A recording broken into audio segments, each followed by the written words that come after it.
এই যে বন্ধুরা শুনছো, নতুন নতুন ভালোবাসার গল্প পেতে ও শুনতে চাইলে আমাদের আদরের ডায়েরি চ্যানেলটি সাবস্ক্রাইব করে বেল বাটনটা অন করে দিও। লাইক কমেন্ট করতে মোটেও ভুলবে না কিন্তু। ধন্যবাদ সবাইকে। আছে আর এদিকে কিছুদিন ডিগ্রিও করেছিলাম।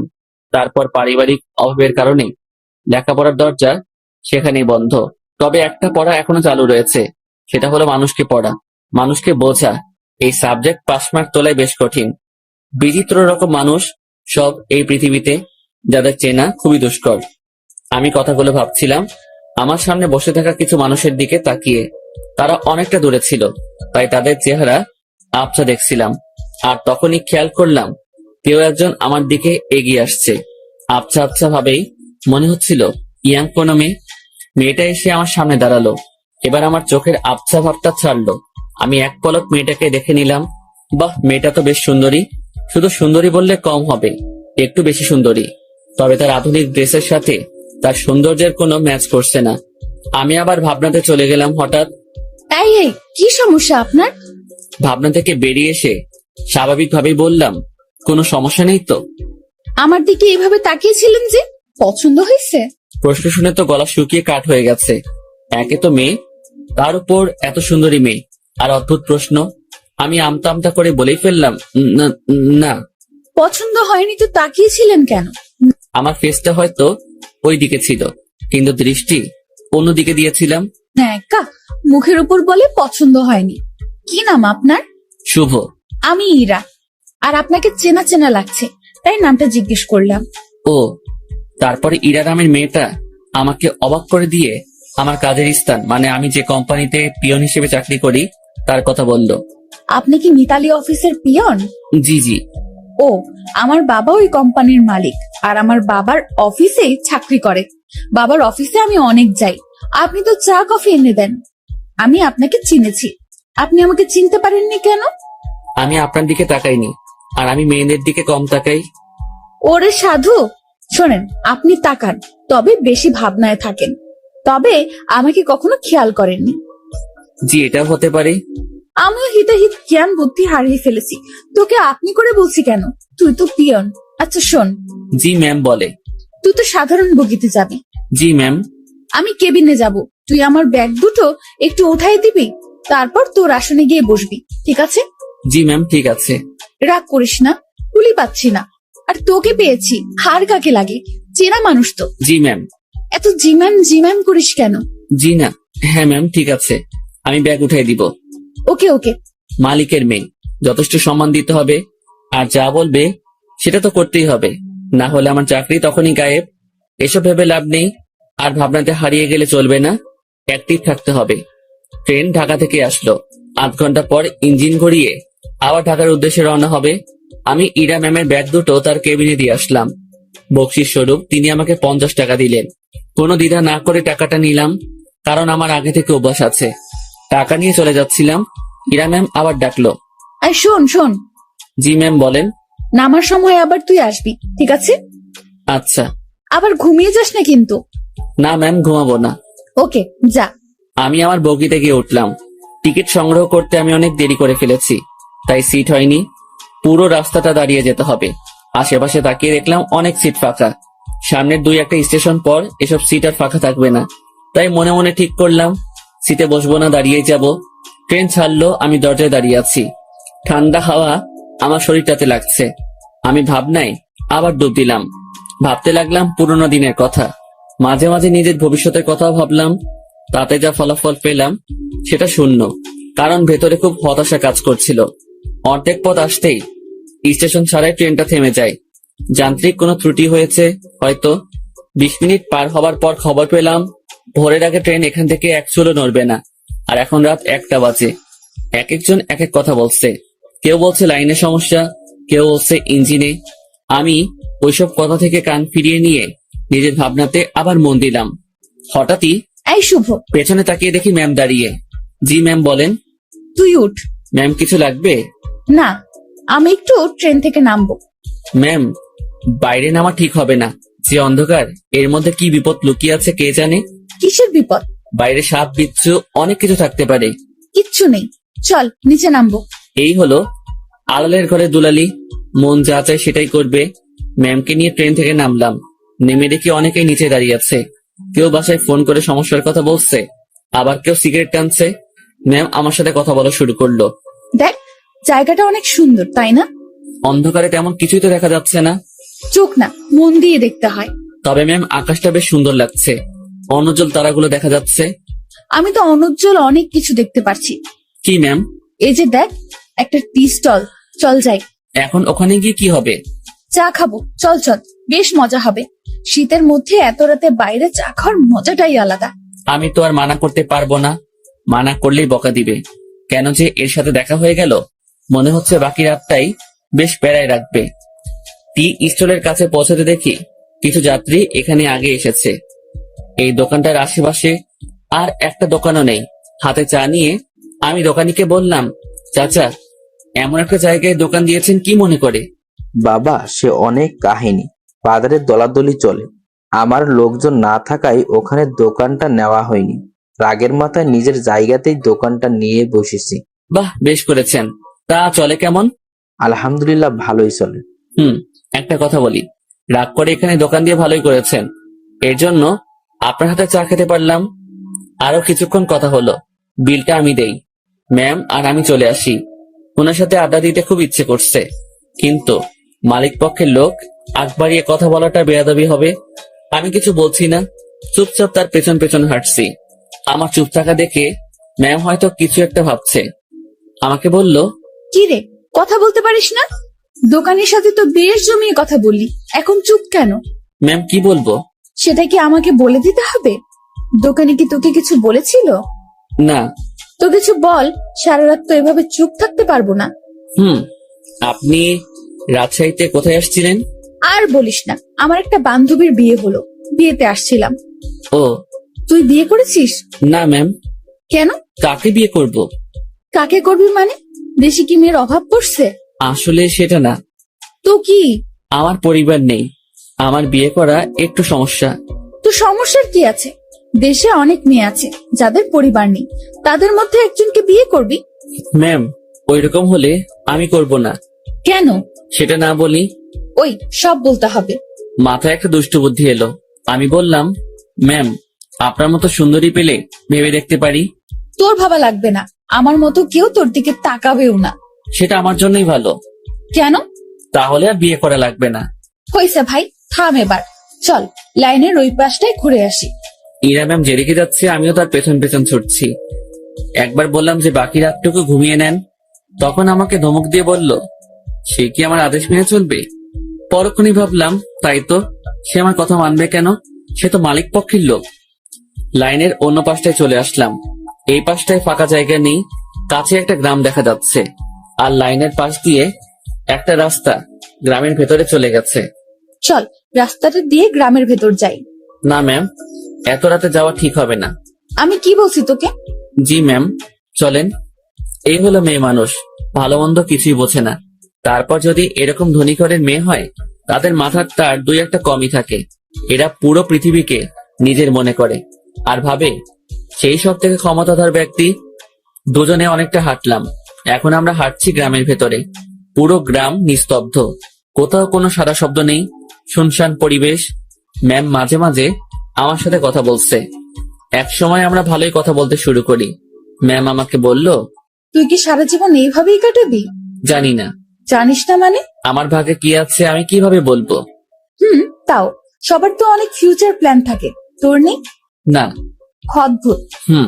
আচ্ছা ম্যাম, একটা জিনিস আমার কাছে খুব খারাপ লাগছে। কি? বললে রাগ করবেন না তো? না, বল।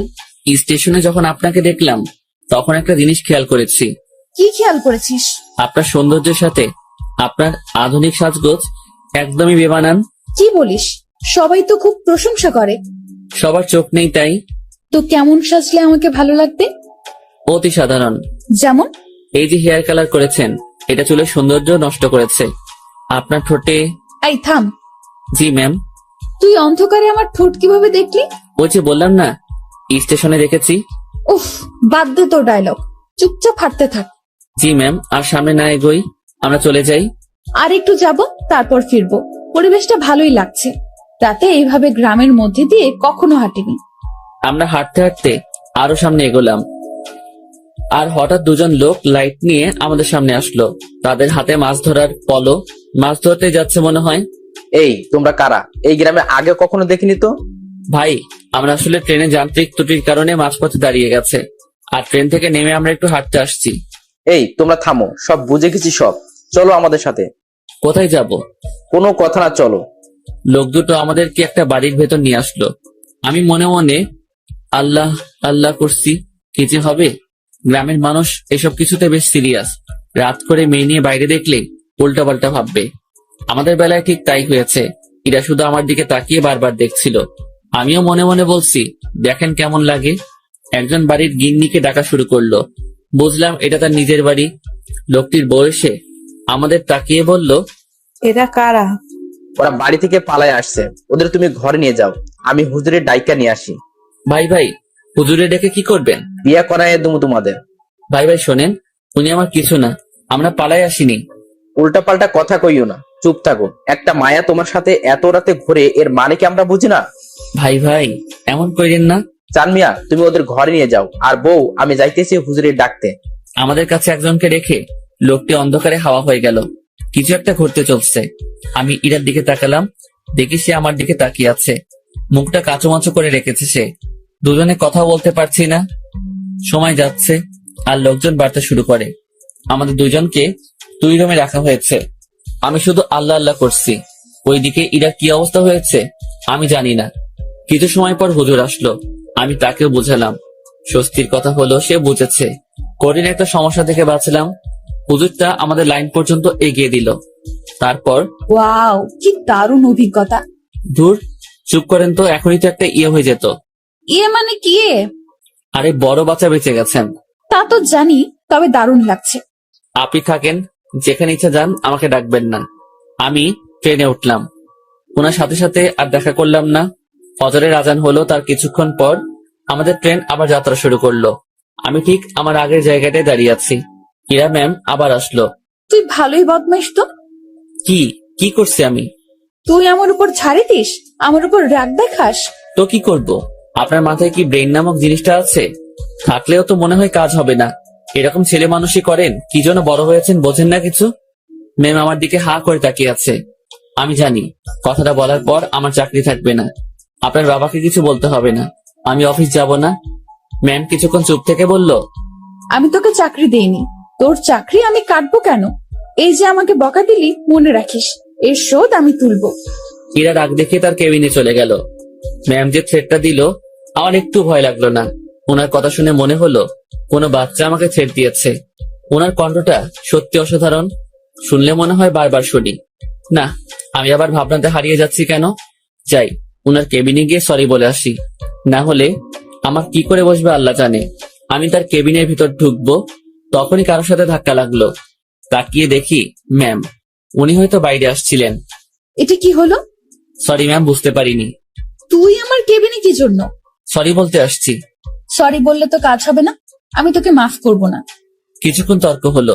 আমি তাকে বললাম, আমার উপর কেউ রাগ করে থাকুক সেটা আমি চাই না, আপনার মন যা চাই তাই করেন। কথাটা বলতেই ম্যাম আমাকে অবাক করে আমার গালে 2টো চড় বসিয়ে দিল। এখন বুঝতে পারলাম ম্যাম বেশ রেগে গিয়েছিল আমার উপর। চড়টা না খেলে হয়তো বুঝতে পারতাম না। আমি তো ভেবেছিলাম অন্য কোনো শাস্তি দিবে হয়তো। চড় মারার পর ম্যাম আরো বলল, তুই আমার বেস্ট ফ্রেন্ড হবি? এমন থাপ্পড় খাওয়ার পর এরকম প্রস্তাব পাবো ভাবতেও পারিনি। মনে মনে ভাবছি আমি তার সাথে কেন বন্ধুত্ব করতে যাব। তার চালচলন আর আমার চালচলন রাত দিন তফাৎ। কিন্তু কথাটা তাকে মুখের উপর মানা করতে পারবো না, যদি আবার কয়েকটা থাপ্পড় দিয়ে দেয়। ভয় ভয় বললাম, হব। গুড, তুই এখন যা। না, শোন শোন, তোর কন্ট্যাক্ট নাম্বারটা দিয়ে যা, আমি কল করে তোকে ডেকে নেব যে কোনো সময়। ম্যামকে মোবাইল নাম্বারটা দিয়ে আগের জায়গায় ফিরে আসলাম। 8টায় আমাদের গন্তব্যে পৌঁছে গেলাম। ইরা ম্যামের কথা অনুযায়ী তার ব্যাগগুলো নামিয়ে দিলাম। এখন উনি আর আমি স্টেশনের বাইরের রাস্তায় দাঁড়িয়ে আছি। বাসা থেকে ওনার জন্য গাড়ি পাঠানো হয়েছে। গাড়ি জ্যামে পড়েছে, তাই অনেক লেট হচ্ছে। আমার পেটের অবস্থা খারাপ, রাতে কিছু খাওয়া হয়নি, আবার অনেকটা বেলা হয়েছে, পেটে এখনো কিছু পড়েনি। ম্যামের সামনে কিছু বলারও সাহস পাচ্ছি না। কিছু সময় পর উনি আমাকে বললেন, তোর কি ক্ষুধা লাগছে? জি অনেক। তো খেয়ে আয়। আচ্ছা আপনি দাঁড়ান, আমি যাবো আর আসবো। আমি একটা দোকানে গিয়ে চা বিস্কিটের সাথে কয়েকটা কলা খেয়ে নিলাম। দোকানদারকে টাকা দিতে যাব, তখন মনে হলো ম্যামও তো কিছু খাইনি, ওনাকে খাওয়ার কথা বলা উচিত ছিল। ভুলটা যেহেতু করে ফেলেছি, তাই ওনার জন্য কিছু নিয়ে গেলাম। আমি কাছে গিয়ে তার দিকে খাবারগুলো এগিয়ে দিলাম। আমার দিকে উনি ভ্রু কুঁচকে তাকালো। এগুলো আমাকে কেন দিচ্ছিস? খেয়ে নিন, আপনি তো রাতে কিছু খাননি। তুই কি ভাবিস আমাকে? আমি সকাল সকাল রাস্তায় দাঁড়িয়ে এসব খাবো? এগুলো তোদের মতো লোকজন খাবে। সরি ম্যাম, বুঝতে পারিনি। খাবারগুলো নিজের ব্যাগে ভরে নিলাম। নিজে বাসায় গিয়ে খাবো। ঘন্টাখানেক পর গাড়ি আসলো। ম্যামকে উঠিয়ে দিয়ে আমি আমার বাসায় চলে গেলাম। আমার হাতে শুধু আজকের দিনটাই ছুটি আছে, আগামীকাল থেকে ডিউটি। বাসায় এসে সব ঠিকঠাক করে নিলাম। দিনের বাকি সময়টুকু আর বাইরে বের হলাম না। এই শহরের গাড়িগুলোর হর্ন আমার ভালো লাগে না। প্রচন্ড বিরক্তিকর একটা জিনিস, শুনলেই মাথা ব্যথা শুরু হয়ে যায়। রুমের জানালা খুলে দিয়ে আকাশের দিকে তাকিয়ে থাকি। গতকাল রাতের ঘটনাটা ভাবতে থাকি।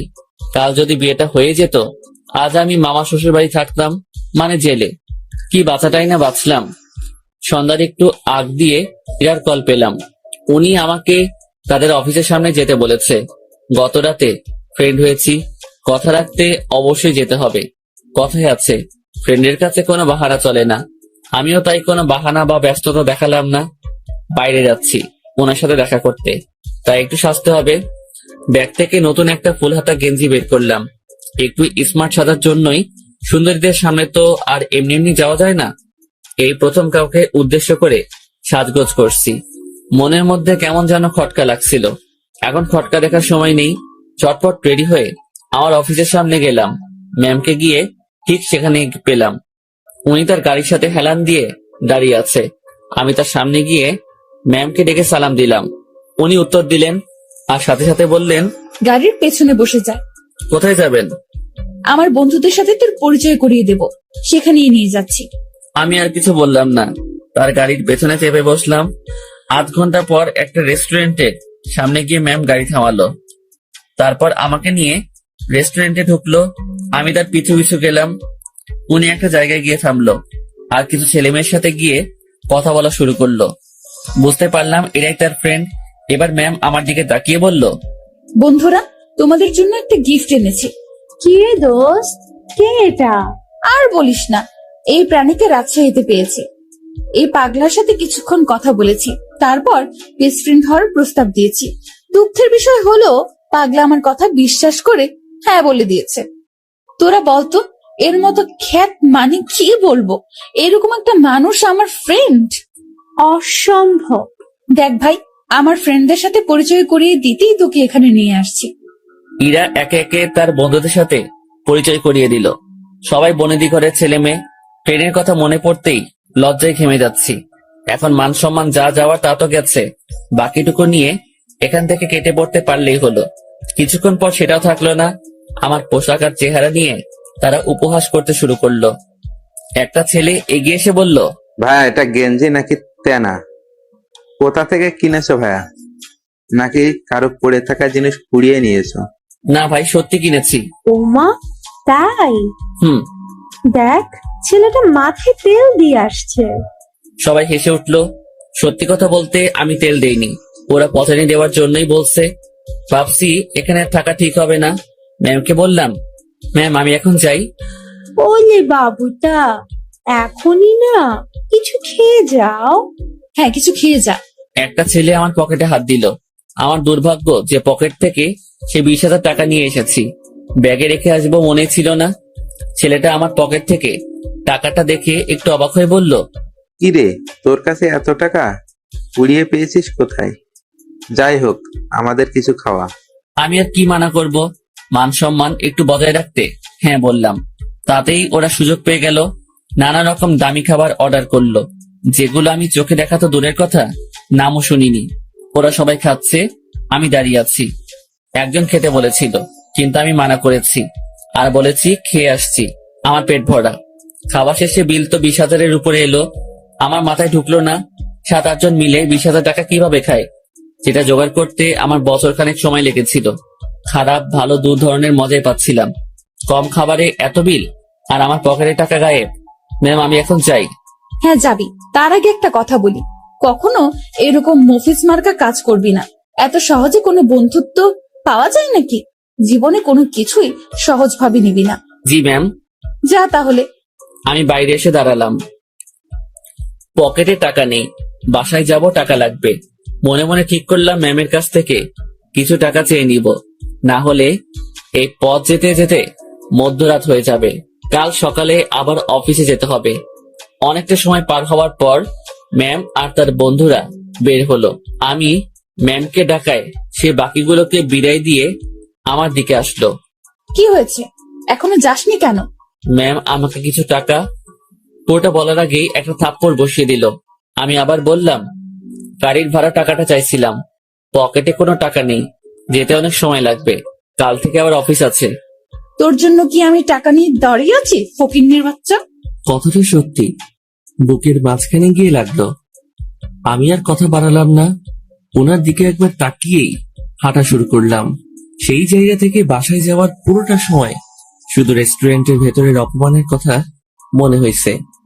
আজকাল মানুষগুলো কেমন হয়েছে, আরেকজনের আর্থিক অবস্থা না বুঝে তার টাকা খসানোর জন্য উঠে পড়ে লাগে। টাকাগুলোর জন্য খুব মায়া হচ্ছে। ওদের কাছে হয়তো সামান্য টাকা, কিন্তু আমার কাছে পাহাড় পরিমাণ। মধ্যরাতে বাসায় ফিরলাম, কিছু শুকনো খাবার খেয়ে শুয়ে পড়লাম। শুয়ে আর কিছু ভাবলাম না, ঘুমানোর চেষ্টা করলাম, কারণ কাল অফিস যেতে হবে। পরদিন সকালবেলা উঠতে আর দেরি করলাম না, ফোনে অ্যালার্ম দেওয়াই ছিল। সময় মতো উঠে হাতের কাজগুলো সেরে নিলাম, তারপর খেয়ে অফিসের উদ্দেশ্যে রওনা হলাম। অফিসে যাওয়ার পর যে সমস্যায় পড়লাম সেটা আমি কখনো চিন্তাও করিনি। যেখানে স্যার মানে ইরার বাবা বসে থাকার কথা, সেখানে ইরা বসে আছে। ওই চেয়ারটাতে ইরা বসা মানে আজকের দিনটা পুরো শেষ। আমি রুমে ঢুকে তাকে সালাম করে বেরিয়ে আসলাম। কিছুক্ষণ পর উনি নক করলেন। আমি ভেতরে গিয়ে বললাম, জি ম্যাম বলুন। 4 নম্বর টেবিলে রাশিদ সাহেব অফিসে আসেনি, তুই একটু খোঁজ নিয়ে দেখ। জি ম্যাম। আমি ফোন করে জানলাম উনি রাস্তায় আছেন। আমি ম্যামকে সেটা জানিয়ে দিয়ে বাইরে বসে আছি। সেই মুহূর্তে জেনারেল ম্যানেজার আমাকে ডাকলেন কফি এনে দিতে। আমি কফি নিয়ে তার রুমে গেলাম। কফির কাপটা হাতে নিয়ে দেখলেন এবং ফেলে দিলেন। কি হয়েছে এটা বলার সাথে সাথে উনি আমাকে চর বসিয়ে দেন আর বলেন, কফির উপর মরা মাছি পড়ে আছে, দেখিস না? সরি স্যার, দেখতে পাইনি। উনি আমার কলার ধরলেন। আমি যদি এটা খেয়ে ফেলতাম, তারপর যদি অসুখ করতো, তুই কি করতিস তখন? স্যার মাফ করে দেন, দেখতে পাইনি। উনি অনেক বাজে বাজে বকা দিচ্ছিলেন। অফিসের মধ্যে একটা শোরগোল বেঁধে গেল। ইরা ম্যাম তার কেবিন থেকে উঠে আসলেন। সবাই মিলে দোষটা আমাকেই দিচ্ছিল। এখন ভয় লাগছে যে ম্যাম চটটা মেরে হয়তো বিদায় করে দিবেন। তারপর ম্যাম সবকিছু শুনলেন, আমার থেকেও আর ম্যানেজারের থেকেও। সব শোনার পর যা করলেন দেখে তো আমি হতবাক। পরপর 2টা চর বসিয়ে দিলেন ম্যানেজারের গালে। আমি কিছু বলার আগেই এখান থেকে বের হবেন। আর হ্যাঁ, বাকি সবাইকে বলছি, এটা নিয়ে কোনো কথা হবে না। সমস্যা হয়েছে, সমাধান করেছি। সমালোচনা করে ভালো জিনিস খারাপ বানাবে তো পাবলিক, বুঝবা? কত ধানে কত চাল। যার যার কাজে যাও, অনেক সময় নষ্ট হয়েছে। কিছুক্ষণ ঝড়ের পর অফিস স্বাভাবিক, আগের মতো কাজ চলছে। কিভাবে সব সামলে নিলাম। হুটহাট ম্যানেজার শ্যাক্ট, সাথে 2টা থাপ্পড়। বিচারটা যাই করুক, তাহলে আমার সাথে অমন করলো কেন? ভাবতে ভাবতে কোনো উত্তরই খুঁজে পেলাম না। লাঞ্চের সময় আমি বাসা থেকে রুটি নিয়ে আসছি। 2-1জনকে পানি এনে দিয়ে আমি খাওয়ার জন্য বসবো, তখন ম্যাম ডাকলো। মনে মনে ভাবছি খাওয়াটাও কপালে নেই। মুখ ভার করেই ম্যামের রুমে ঢুকলাম। জি ম্যাম, কিছু বলবেন? তুই খাবার খেয়েছিস? জি না। বাসার থেকে খাবার নিয়ে আসছিস নাকি বাইরে গিয়ে খাবি? বাসা থেকে এনেছি। যা, খাবার নিয়ে আমার রুমে আয়। ম্যাম বুঝিনি। আরে হারামি, খাবার নিয়ে আমার রুমে আয়। কথাটা শুনেই ভাবছিলাম আমি ঠিক শুনছি তো। ভাবনাতে আর ডুব দিলাম না। দেরি না করে খাবার নিয়ে আবার রুমে ঢুকলাম। ম্যাম তো দেখি দামি দামি খাবার সব টেবিলে সাজাচ্ছেন। আমাকে দেখিয়ে দেখিয়ে বললেন, এসব আমার মায়ের হাতের রান্না। ম্যাম আমি বাইরে গিয়ে খাই, আপনি খাওয়া শুরু করেন, পানি লাগলে বলবেন। এই, তুই কি এজন্য ডেকেছিস? আচ্ছা, তোর খাবারের বাটিটা আমার হাতে দে তো। আমি তেমন কিছু আনিনি, ওই রুটি। আমি দেখবো, দে। ভয়েই বাটিটা ওনার হাতে দিলাম। লজ্জায় তো মাথা কাটা যাওয়ার অবস্থা। বাসায় কিছু ছিল না, তার উপর টাকাও নেই। রুমে পেঁয়াজ মরিচ ছিল, সেগুলো কেটে তেল আর লবণ দিয়ে মাখিয়ে নিয়ে আসছি। ম্যাম যদি সেটা দেখে তো। কথাটা ভাবতে ভাবতেই বাটির ঢাকনা খুলেই উনি চোখ বড় বড় করে ফেলেন। খাবারটা কিছুক্ষণ তাকিয়ে থেকে দেখে আবার আমার দিকে তাকালেন। কি রে, এগুলো কি?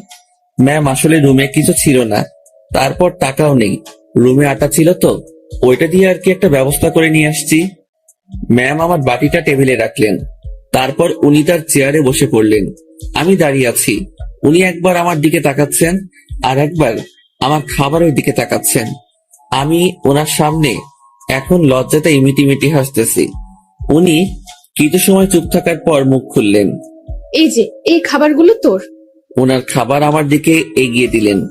আমি টেবিলের কাছে গিয়ে হাত দিয়ে নিজের বাটিটা নিয়ে বললাম, আমি যেটা এনেছি সেটা না খেলে আমার পেট ভরবে না, আর আপনার খাবার খেলে আমার পেট খারাপ হতে পারে। এত ভালো জিনিস কখনো খাওয়া হয়নি তো, পেট খাবারটা সহ্য করতে নাও পারে। গতকালের রাতটা একটু দেখিয়ে রুম থেকে বেরিয়ে আসলাম। নিজের খাবার খেয়ে আমার কাজে মনোযোগ, কার কি লাগছে, কে কি চাচ্ছে সব দেখাশোনা করছি। দুপুরের পর ম্যাম আমাকে আর ডাকেননি। বুঝতে পারলাম তিনিও কিছুটা বুঝতে পেরেছেন আমার কষ্টটা। রাতে অফিস শেষ করে বাসায় ফিরলাম। পাশের বাসার পরিচিত একজনের কাছ থেকে টাকা ধার নিয়ে মাছ কিনে নিয়ে এসে রান্না বসিয়ে দিলাম। তখন রাত প্রায় 10টার কাছাকাছি। চুলোয় রান্না বসাবে সেই সময় ফোন আসলো। ম্যাম ফোন করেছে, নাম্বারটা সেভ করে রেখেছি। ধরবো কি ধরবো না এমন করতে করতে রিসিভ করে সালাম দিলাম। উনি উত্তর দিয়ে বললেন, কি করিস? এই তো ম্যাম, কিছু না। এখন শোন, জি ম্যাম বলেন। দুপুরে আমার মুখের উপর কথা বলে আমাকে লজ্জা দিয়ে তোর খাবার নিয়ে চলে গেলি, ভয় করলো না? আমি চুপ হয়ে গেলাম। কি বলবো উত্তরে বুঝতে পারছি না। কি রে, কথা বলছিস না কি জন্য? ম্যাম অফিসের কোনো কথা হলে বলেন। তুই আমার কথা ঘুরিয়ে নিস। আমি যা বলছি তার উত্তর দে। জি ম্যাম বলেন। ওভাবে খাবার নিয়ে চলে গেলি কেন? আপনার খাবার খেয়ে আমার ক্ষুধা মিটতো না। তাই না? জি। আমি বুঝতে পেরেছি, তুই আমার উপর রাগ দেখাচ্ছিস। সুযোগ ভালোই কাজে লাগাচ্ছিস। এখানে কিসের সুযোগ ম্যাম? আপনি আমাকে এখন মানা করে দিলে আমার সাথে তো আপনার এখনই কোনো অফিসিয়াল সম্পর্ক থাকবে না। ক্ষমতা আপনার হাতে, সুযোগ আপনার হাতেই। চুপচাপ রান্না শেষ করে খেয়ে আমাকে কল দিবি। ম্যাম অফিসের কোনো বিষয়ে কথা বলবেন? না, তাহলে ফোন দিয়েন না, আমিও দিব না। তোর 24 ঘন্টাই ডিউটি। আমি ফোন দেওয়ার পর সময়টুকু অফিসিয়াল, ওকে? তাহলে বেতন বাড়িয়ে দিয়েন। ঠিক আছে, দিব। ঠিক আছে, দিব। তুই অবশ্যই ফোন করবি। আর হ্যাঁ, কাল অফিসে আসার সময় দুপুরের খাবার আনবি না। কেন ম্যাম? অফিসে না খেয়ে কাজ করতে হবে? তোর জন্য আমি খাবার নিয়ে যাব। ম্যাম ওসব খাবার টাবার বাদ দিন, আমি আমার খাবারে সন্তুষ্ট। তুই যদি কাল অফিসে তোর রান্না করা কিছু নিয়ে আসিস তো মনে রাখবি, তোকে শুধু অফিস থেকে না, দুনিয়া থেকেই বিদায় করে দিব।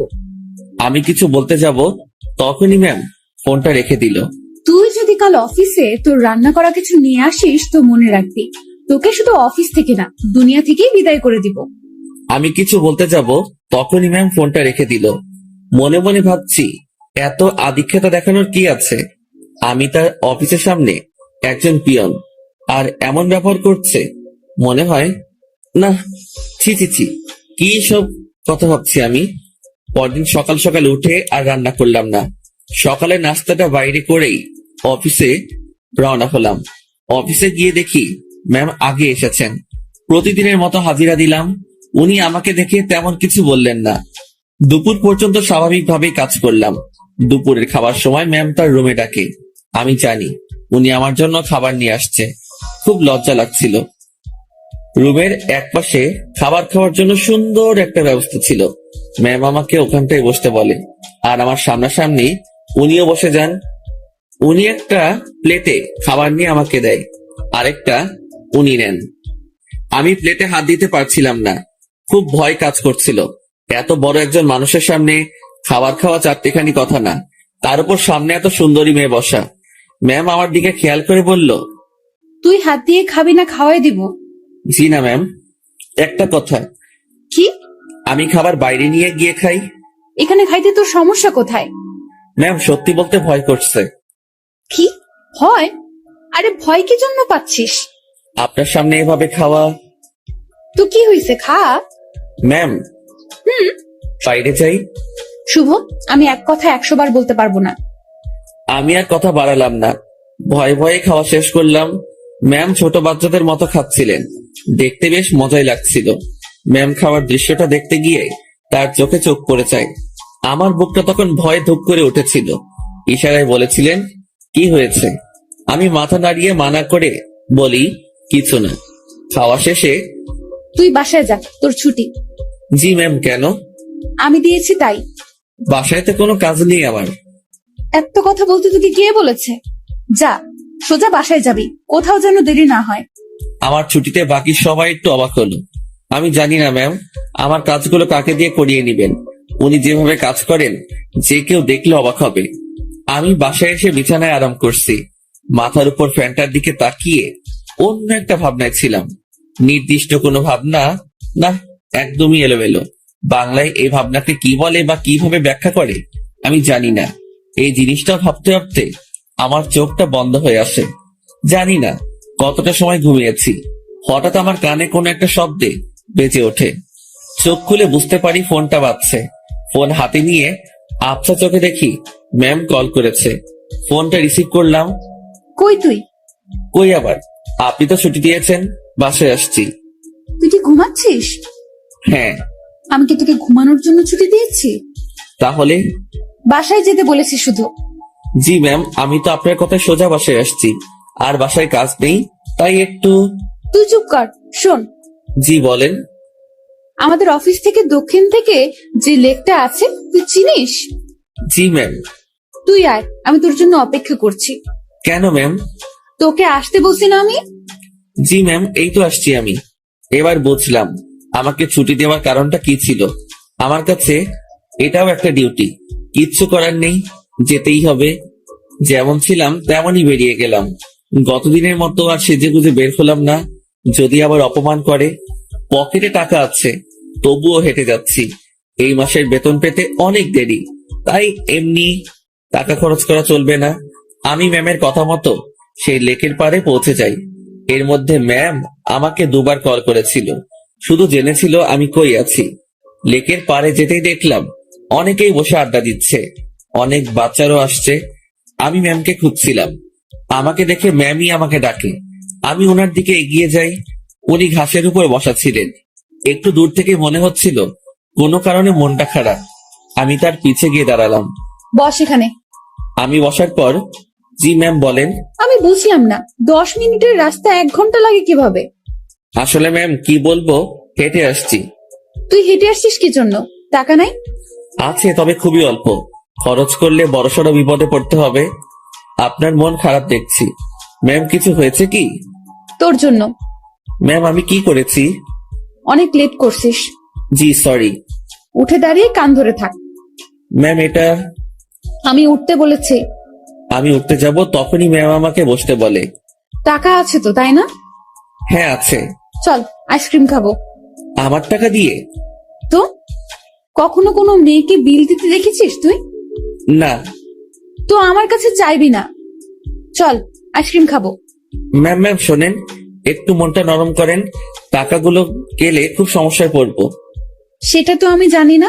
তুই আমার বেস্ট ফ্রেন্ড, বেস্ট ফ্রেন্ডের জন্য সবাই জান দিয়ে দেয়, আর আমি তো তোর কাছে টাকা চাইছি। জানতো না, আর সময় হলে জানটাও দিয়ে দিবি। অসহায়ের মতো দাঁড়িয়ে আছি। এখন আমার পকেটের 12টা বাজবে। ম্যাম আর আমি আইসক্রিম খেলাম। আমাদের মধ্যে কোনো কথা হচ্ছিল না, দুজন শুধু হাঁটছিলাম। আর মাঝে মাঝে দরকার হলে উনি নিজে থেকে কথা বলছিলেন। লেকের পাড় থেকে বের হয়ে রাস্তায় আসলাম। উনি গাড়ি নিয়ে আসছেন, দেখে মনে হচ্ছে চলে যাবেন। ম্যাম তাহলে আপনি যান, আমি চলে যাই। এই কই যাস তুই? বাসায়। না, গাড়িতে ওঠ। কোথায় যাবেন? Long drive. না ম্যাম আপনি যান, আমি বাসায় চাই। ব্রেকআপ, যা বাসায় যা, বাসায় গিয়া মর। ম্যাম রাগ করে গাড়িতে হেলান দিয়ে দাঁড়ালো। এরকম অবস্থায় তো রেখে যাওয়া যায় না। আমি তার দিকে একটু এগিয়ে গেলাম, আর উনি যে একটা শব্দ বলেছেন সেটার মানে জানার জন্য তাকে প্রশ্ন করব। যদিও আমি জানি, তবুও প্রশ্ন করব, যাতে ওনার রাগটা ভেঙে আমার প্রশ্নের উত্তর দিতে মনোযোগী হয়। ম্যাম, ব্রেকআপ কি?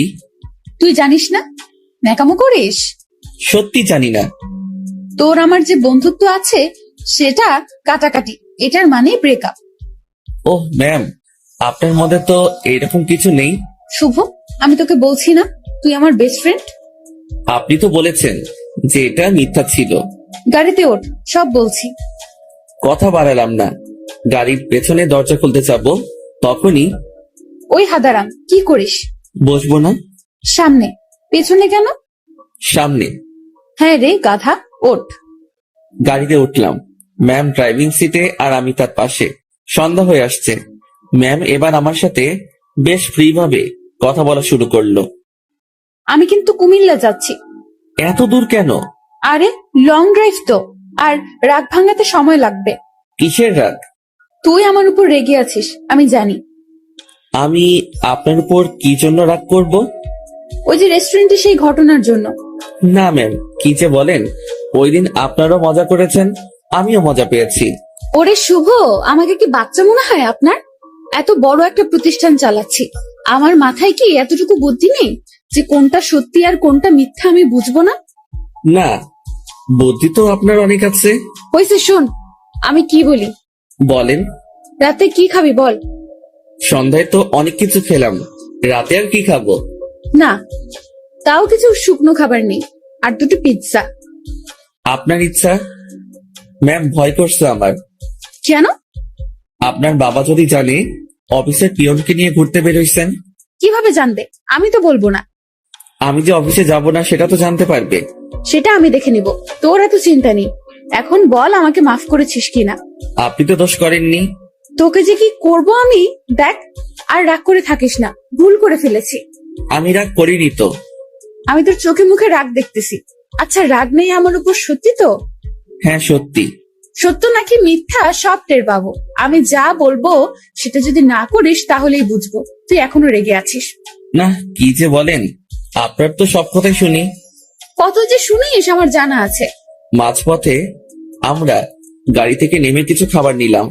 দুজন বেশ কথা বলতে বলতে যাচ্ছি। ইরা ম্যাম গাড়িটা এখন বেশ ধীর গতিতে চালাচ্ছেন। আজ বেশ কুয়াশাও পড়েছে। এই চল, বাইরে কুয়াশার বৃষ্টিতে ভিজি। এই না, এটা করবেন না। বাইরে গেলে বিপদ। সেদিনের মতো হলে অবস্থা খারাপ হয়ে যাবে। যাব না তো, তোর কেয়ারিংটা আমার খুব ভালো লাগে, সেটা পাওয়ার জন্যই কথাটা বললাম। হুম। তুই কাউকে ভালোবাসিস নাই? কোন ভালোবাসা? মানে পছন্দের মানুষ বিয়ে টিয়ে করার ইচ্ছা এমন? এর আগেও তো বলেছি ওই রকম কেউ নেই। কাউকে দেখে পছন্দ হয় না? না, প্রায় সবার মধ্যেই ভেজাল আছে। ভেজাল মানে? মানে আর কি, এখন তো প্রেমের বাজার চলে। বাজারটা বেশ গরম। একজন 10-12টা প্রেম করে, তার উপর ওয়েটিং এ রাখে। তুই জানিস কিভাবে? চোখ খোলা রাখলে সবই টের পাওয়া যায়। ম্যাম, আপনার নেই কি পছন্দের মানুষ? না রে, এসব পছন্দ টছন্দ আমার হয় না। আমাকে যে বুঝতে পারে তাকেই আমার পছন্দ। ও, আপনার বাবা আপনাকে বিয়ে দিবে না? কি সব প্রশ্ন যে করিস! বিয়ে দিবে না কেন? অবশ্যই দিবে। তাদের পছন্দেই বিয়ে করবেন। হ্যাঁ, এটাই তো স্বাভাবিক। হঠাৎ করে এই মাঝ রাস্তায় জ্যাম পড়ে যায়। কুয়াশা বেশি হওয়ায় সব গাড়ি চলাচল বন্ধ করে দেওয়া হয়েছে। ম্যাম গাড়ির হেডলাইটটা অফ করলো, তারপর কোথা থেকে যেন একটা চাদর বের করলো। আপনি কি এখন ঘুমাবেন? না, শীত করতেছে প্রচুর, গায়ের উপর দিয়ে রাখি। আমি বাইরে তাকালাম, কুয়াশায় কিচ্ছু দেখা যাচ্ছে না, তবু তাকিয়ে আছি ম্যামের দিকে। তো আর তাকিয়ে থাকা যায় না, তার দিকে তাকালে চোখ ফেরানো যায় না, সেই জন্য তাকানোটাই বিপদ। কি রে, তুই এরকম চুপচাপ থাকবি? আমি আসলে তাকিয়ে থাকতে চাইনি, ভাবনার কথা বাস্তবে ভুলে বলে ফেললাম। কি তাকিয়ে থাকতে চাস মানে? না ম্যাম, মানে ওই যে আমার খুব শীত করতেছে, কথা থেকে বাঁচার জন্য বললাম। আগে বলবি না? আয় চাদরের মধ্যে। মনে মনে ভাবছি আরেক বিপদ। কি হলো, আয়। না ম্যাম, ঠিক আছে, শীত কমে গেছে। ভয় পাচ্ছিস তাই না? ভয় নেই, কাছে আয়। আরে খুব কাছে না, চাদরটা বড়, তুই একটু কাছে আসলেই হয়ে যাবে। একটু কাছে গেলাম, ম্যাম আমাকে চাদরের একটা মুড়ি দিল। আমি সেটা আমার পাশে ঘিরে পিঠের সাথে লাগিয়ে নিলাম।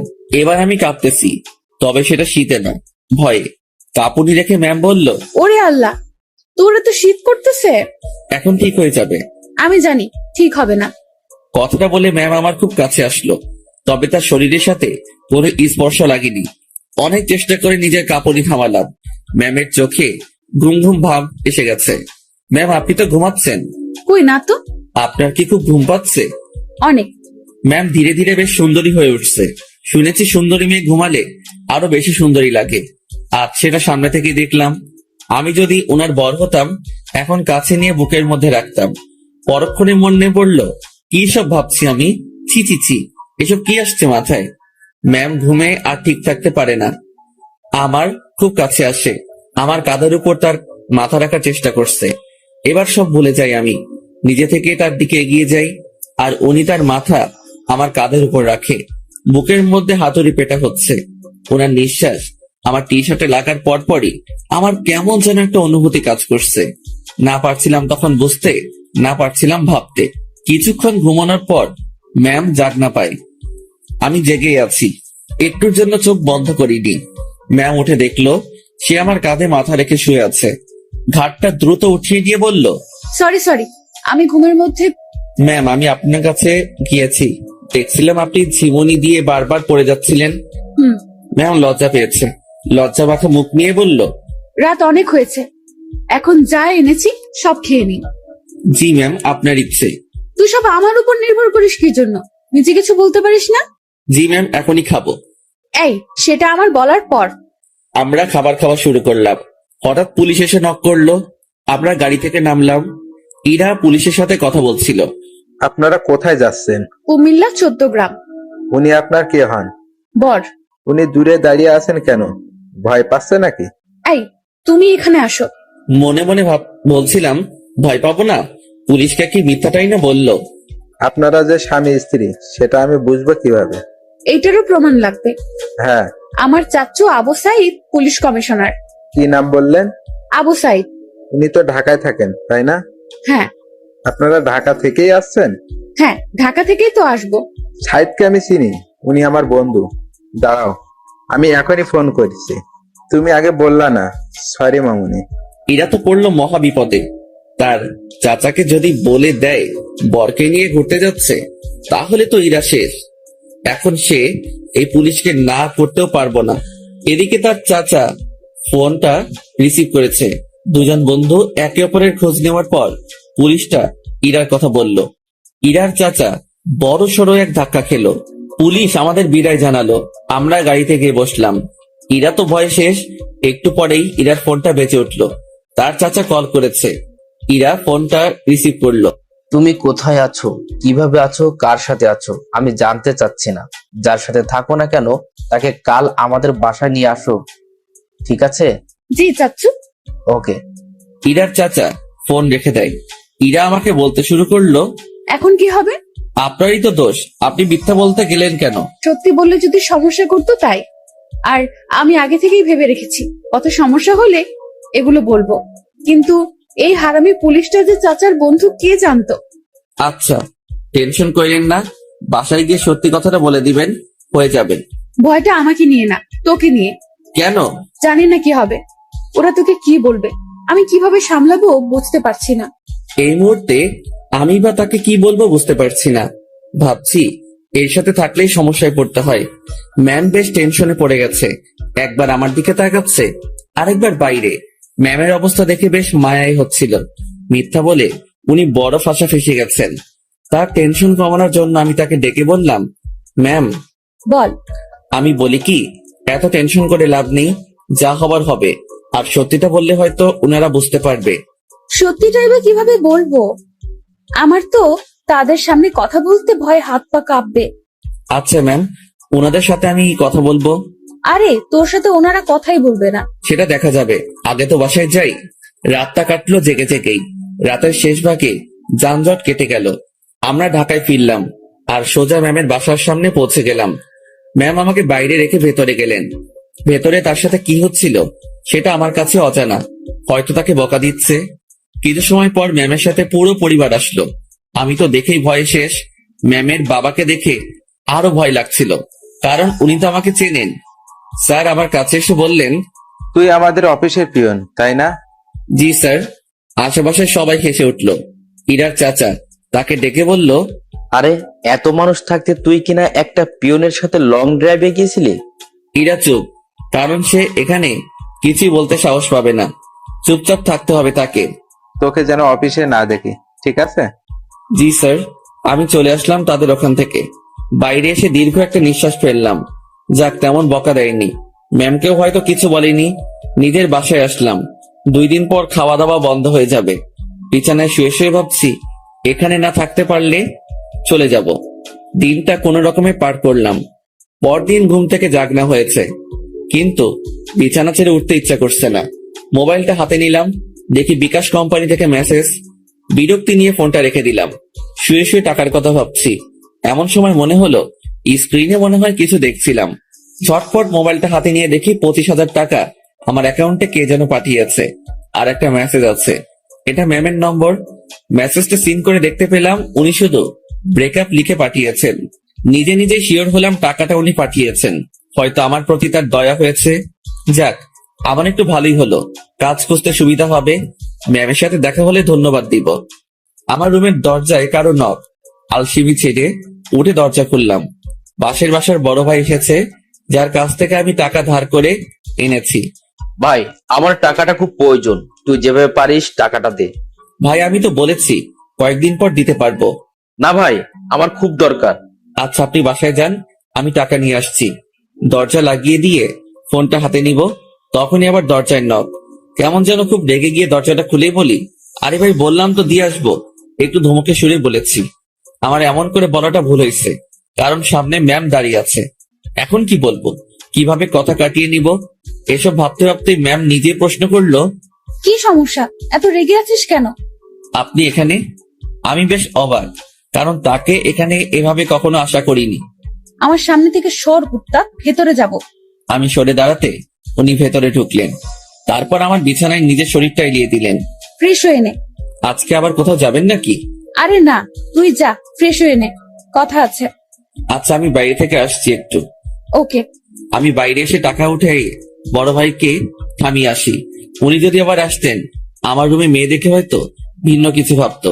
রুমে এসে দেখি ম্যাম ঘুমিয়ে গেছে। আমি ফ্রেশ হয়ে নিলাম। কাজ শেষে ওনার দিকে তাকিয়ে ভাবছি, এই মেয়েটার যে কি হয়েছে। উনি চোখ খুলে বললেন, খাওয়া হয়েছে? না। টাকা না পাঠিয়ে দিলাম, এখনো খাসনি কেন? উঠতে তো হবে। যা, বাইরে থেকে খাবার নিয়ে আয়, একসাথে খাবো। ম্যাম, আপনি এই পরিবেশে খেতে পারবেন না। তুই পারলে আমিও পারবো। কথা বাড়িয়ে লাভ নেই, এই মেয়ে আমার কথা শুনবে না। বাইরে গিয়ে টাকা উঠিয়ে ভাইকে দিলাম, আর ম্যামের কথা মতো খাবার নিয়ে আসলাম। খাবারটাও সকাল সকাল বিরিয়ানি। কি নিব ভেবে না পেয়ে এটা নিয়ে ফিরলাম। এসে দেখি ম্যাম আবার বিছানা উঠাচ্ছে। ম্যাম ম্যাম, ছি ছি ছি, কি করেন? এবার এটা যদি আপনার পরিবার জানে তো আমাকে মেরেই ফেলবে। ভাই আপনি যান। ও সরি ম্যাম, আপনি চলে যান। চুপ থাক, খাবার এনেছিস? জি। তোর সাথে তো ব্রেকআপ হয়েছে আমার, তাই না? আমি কিভাবে জানবো? ওই যে সকালে মেসেজ করলাম। ওইটা যে আপনি কি জন্য লেখেন আমি জানি না। ব্রেকআপ হয়েছে তাই লিখছি। ও ভালো। আচ্ছা ম্যাম, আপনি খাবার খেয়ে বাসায় চলে যান। আপনার সাথে থেকে আমার চাকরিটা গেছে, জীবনটা যাক এটা আমি চাই না। চাকরি গেছে তো কি হয়েছে? আপনাকে তো বেতন দেওয়া হয়েছে। এত টাকা কেন দিয়েছেন? 20,000 তোর, আর বাকি টাকা তোর বেতন। যদিও কিছু টাকা আছে, সেটা মাস শেষে দিয়ে দিব। কাজ না করে টাকা আমি নিব না। কাজ তো তোকে দিবই। কি কাজ? আমার সাথে সময় কাটানো। আমাকে তো ইয়ে পাইছেন। হওয়া মানে কি? মানে বোঝেন না? আমি কি আপনার ওই বিয়ের যে এইভাবে সময় দিব? তুই আমার মুখের উপরে কথা বলিস? Sorry ma'am. তোর সাথে কোনো কথা নেই। আপনি যেভাবে এসে আমার বিছানায় শুয়ে পড়লেন, আমি তো বেশ ভয় পেয়েছি, আর এখনো পাচ্ছি। এটা যদি আপনার বাসার কেউ জানতে পারে, তো আমাকে এখান থেকে পালাতে হবে। তুই পালিয়ে যাবি তাই না? তো পালাবো না? আমার কি জানের ভয় নেই? কে মারবে তোকে? আপনার পরিবারের সবাই মিলেই মারবে। ভালো তো, মায়ের খাবি। আপনাদের মায়ের দিতে ভালোই লাগে না। আমার এখানে থাকলে চলবে না, এই শহর ছাড়তে হবে। কি বললি? ম্যাম বসা থেকে উঠে দাঁড়ালো। আপনার টর্চারে এখান থেকে পালাতে হবে। ও তাই? হুম। এখান থেকে যেন পালাতে না পারিস সেই ব্যবস্থা তো করতেই হয়। ম্যাম আমার দিকে এগিয়ে আসছে, একটু ভয় পেয়ে বললাম, মারবেন নাকি? না, অন্য কিছু করব। আপনি এভাবে তাকিয়ে আছেন কেন? আমার ভয় করে। এমনিতে কিন্তু কালকের ভয়ে এখনো ধুক ধুক করে উঠে, তার উপর আপনার এরকম চাহনি। আমার চোখে তুই ভয় দেখতে পাস? হ্যাঁ। ওকে, দেখাচ্ছি ভয়। ম্যাম আমার দিকে এগোচ্ছে, আর আমি পেছনের দিকে যাচ্ছি। একসময় আমার পিঠ দরজায় লেগে যায়। ম্যামও আমার খুব কাছে চলে আসে। তার শরীর থেকে সুগন্ধি আসছে, নিশ্চয়ই দামি পারফিউম ব্যবহার করেন। সবকিছু মিলিয়ে নেশা ধরিয়ে দেওয়ার মতো একটা সুবাস। আমার বুকের ভেতরের অবস্থা খারাপ। ম্যাম যে কি করবে এখন তার কিছুই টের পাচ্ছি না। আমি তার চোখের দিকে তাকিয়ে দেখি তার চোখ হাসছে। না, আমি তার চোখের ভাষা কবে থেকে বোঝা শুরু করলাম। চোখ সরিয়ে নিলাম, ওই আমার দিকে তাকা। আবার তাকালাম। উপায় নেই, তাকাতেই হবে। এইভাবেই তাকিয়ে থাক। চোখ দিয়ে পানি বের হবে। হোক। আমার খুব লজ্জা লাগছে। এতটা কাছে আসলেন কেন? তুই পালিয়ে যেতে পারিস, তাই একটু আটকানোর চেষ্টা। জানি না এরপর থাকবি কিনা, চেষ্টা করে দেখতে সমস্যা কি? কি চেষ্টা করবেন? ইরা ম্যাম আমার নাকের সাথে নাক লাগালো। উনি মিটি মিটি হাসতেছেন। ওই অবস্থাতেই তিনি কথা বলা শুরু করলেন। মুভিতে তোর জায়গায় আমি থাকতাম, আর আমার জায়গায় তুই, কিন্তু এখানে ঠিক উল্টোটা হচ্ছে। আমি আর চোখ খুলে রাখতে পারলাম না, বন্ধ করে ফেললাম। চোখ খুলে রাখার শক্তি আমার নেই। আহারে আমার বেষ্টু। কথাটা বলে উনি আমার নাকে তার নাক ঘষা শুরু করলো। ম্যাম একটু সরে দাঁড়ান। আগে বল পালাবি না। পালাবো না। প্রমিস কর। প্রমিস, পালাবো না। এভাবে হবে না। তাহলে ইরা তার জামাটা সরিয়ে বলল, নাভি টাচ করে বলতে হবে। ওনার নাভি দেখেই আমি চোখ সরিয়ে ফেলি। অসম্ভব সুন্দর একটা জিনিস দেখলাম। চোখটা বারবার সেই দিকে তাকাতে চাইছিল, কোন রকম অন্যদিকে তাকিয়ে আছি। এই নে, এটা টাচ করে প্রমিস কর। ওইখানে টাচ করে শুধু শুধু। আমি তো বললাম প্রমিস। আমি বিশ্বাস করি না। ম্যাম ওখানে আমি হাত দিতে পারবো না, যত যাই বলেন। কেন? আপনার যে বড় হবে সে দিবে। আচ্ছা, তুই আমার হবু বর, এখন নে টাচ কর। চিচি ম্যাম কি বলেন? এক আদেশ এতবার দিতে পারবো না, কিন্তু আমি তোরে দিতে বলছি না। আমার লজ্জা করে। তোর লজ্জার আমি রাগাবিরা বলে দিলাম। ম্যামের মাথা পুরো গেছে মনে হয়, না হলে এসব কথা বলছে তাও আমাকে। উনাকে জিজ্ঞেস করা ছাড়া কোনো উপায় নেই। ম্যাম এমন করতেছেন কেন? আমার গালে এক থাপ্পড় দিয়ে বলল, আমি যেটা বলি সেটা না করে তুই আমাকে উল্টো প্রশ্ন করতেছিস। তাহলে কি ধরবো? তো ভাবছি মায়ের খাবার থেকে ধরাই ভালো। আর সত্যি কথা বলতে দেখার পর আমি লোভ সামলাতে পারছি না। আমি ওনার নাভির উপর জাস্ট হাতটা রাখলাম। উনি একবার চোখ বন্ধ করে আবার চোখ খুললেন। চুপ কেন? কথা দিলাম যাব না। গুড, এখন হাত সরিয়ে নে। ও সরি ম্যাম, আমার থেকে দূরে গেল, আমি বাঁচলাম। উনি আবার বলতে শুরু করলেন, বাবাকে চ্যালেঞ্জ করে আসছি, তোকেই বিয়ে করব আমি। ও আল্লাহ, না ম্যাম এটা কি বলছেন আপনি? তুই বুঝবি না, আমি তোকে টাকা দেওয়ার পরেই ঝগড়াটা লাগছে। আমাকে নিয়ে পরিবারের সাথে ঝগড়া করতে গেছেন কেন?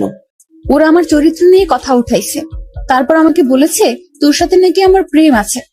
আচ্ছা মাথা ঠান্ডা করেন। হ্যাঁ, তোকে আমাদের বাসায় নিয়ে গেলে আমার মাথা ঠান্ডা হবে। ও আল্লাহ, এবার আমি শেষ। ম্যাম কি বলেন এগুলা? আমি কেন? ঝগড়ার সময় বলেছি আমি তোকে ভালোবাসি, তোকেই বিয়ে করব, আর তুই আমাদের বাসায় থাকবি। মানে আপনি আমার উপরে যাওয়ার টিকিট নিয়ে আসছেন তাই না? জানি না, ব্যাগপত্র গুছিয়ে নে আর আমার সাথে চল। এইমাত্র বললেন জাস্ট না পালালেই হবে, এখন আবার বলছেন আপনাদের বাসায় নিয়ে যাবেন। দেখে নিলাম তুই আমার উপর কতটা দুর্বল আর কতটা ভালোবাসিস। না, আপনি কি যে বলেন না। আমি আপনাকে সাধু, হইছে, অনেক হইছে। দেব দেব করে আমার দিকে তাকিয়ে থাকিস, আবার আমার নাভির দিকে তাকিয়েছিলি। আমি বুঝি না। ওনার যা কথার স্পিড আমি পেরে উঠছিলাম না। এখন ওনার বায়না আমাকে তাদের বাসায় নিয়ে যাবে। আর যাই হোক, নিজের জানটা অকালে চলে যাক সেটা আমি চাই না। আমি তো যাবনি, সেটাই মনে মনে ঠিক করলাম। এখন ম্যামকে বোঝাতে হবে, ম্যাম আমি যাব না। রুমে ছুরি নেই? কি করবেন? হাত কাটবো আমার। এই না। তোর সাথে কথা নেই, ব্রেকআপ, যা। তুই মানা করার কি? ছুরি কই সেটা বল। না না ম্যাম, যাব আমি। দ্রুত তোর কাপড় গুছিয়ে ব্যাগে ওঠা। ওকে ওকে উঠাচ্ছি। না, তুই ভাঁজ করে দে, আমি উঠাচ্ছি। আমি কাপড়গুলো ভাঁজ করে দিচ্ছি আর ভাবছি এইরকম জেদ ধরা ভালোবাসার জন্য আমি তার সাথে চলে যাচ্ছি। এটা কি ঠিক হবে? আমি ইরাকে ভয় ভয় বললাম, ম্যাম একটা কথা। বল। দেখেন, এরকম জেদ ধরা ভালোবাসা নিয়ে আপনার সাথে যাচ্ছি, এর কি কোনো গ্যারান্টি আছে? নাকি সময় শেষ হলে, জেদ শেষ হলে তাড়িয়ে দিবেন? ইরা কেমন ঢং করে আমার দিকে তাকালো, মাথায় দুটো হাত রেখে বলল, আমাকে কি আগের দিনের গ্রামের মাতব্বর মনে হয় যে 4-5টা বিয়ে করব? বিয়ে একটাই, আর ভালোবাসা একটাই। আপনি কি আমাকে ভালোবাসেন? না, তো নিয়ে যাচ্ছেন কেন? একসাথে থাকতে থাকতে ভালোবাসাটা হয়ে যাবে। আচ্ছা চলেন। দাঁড়া, কিছু কথা বলে নি। জি বলেন।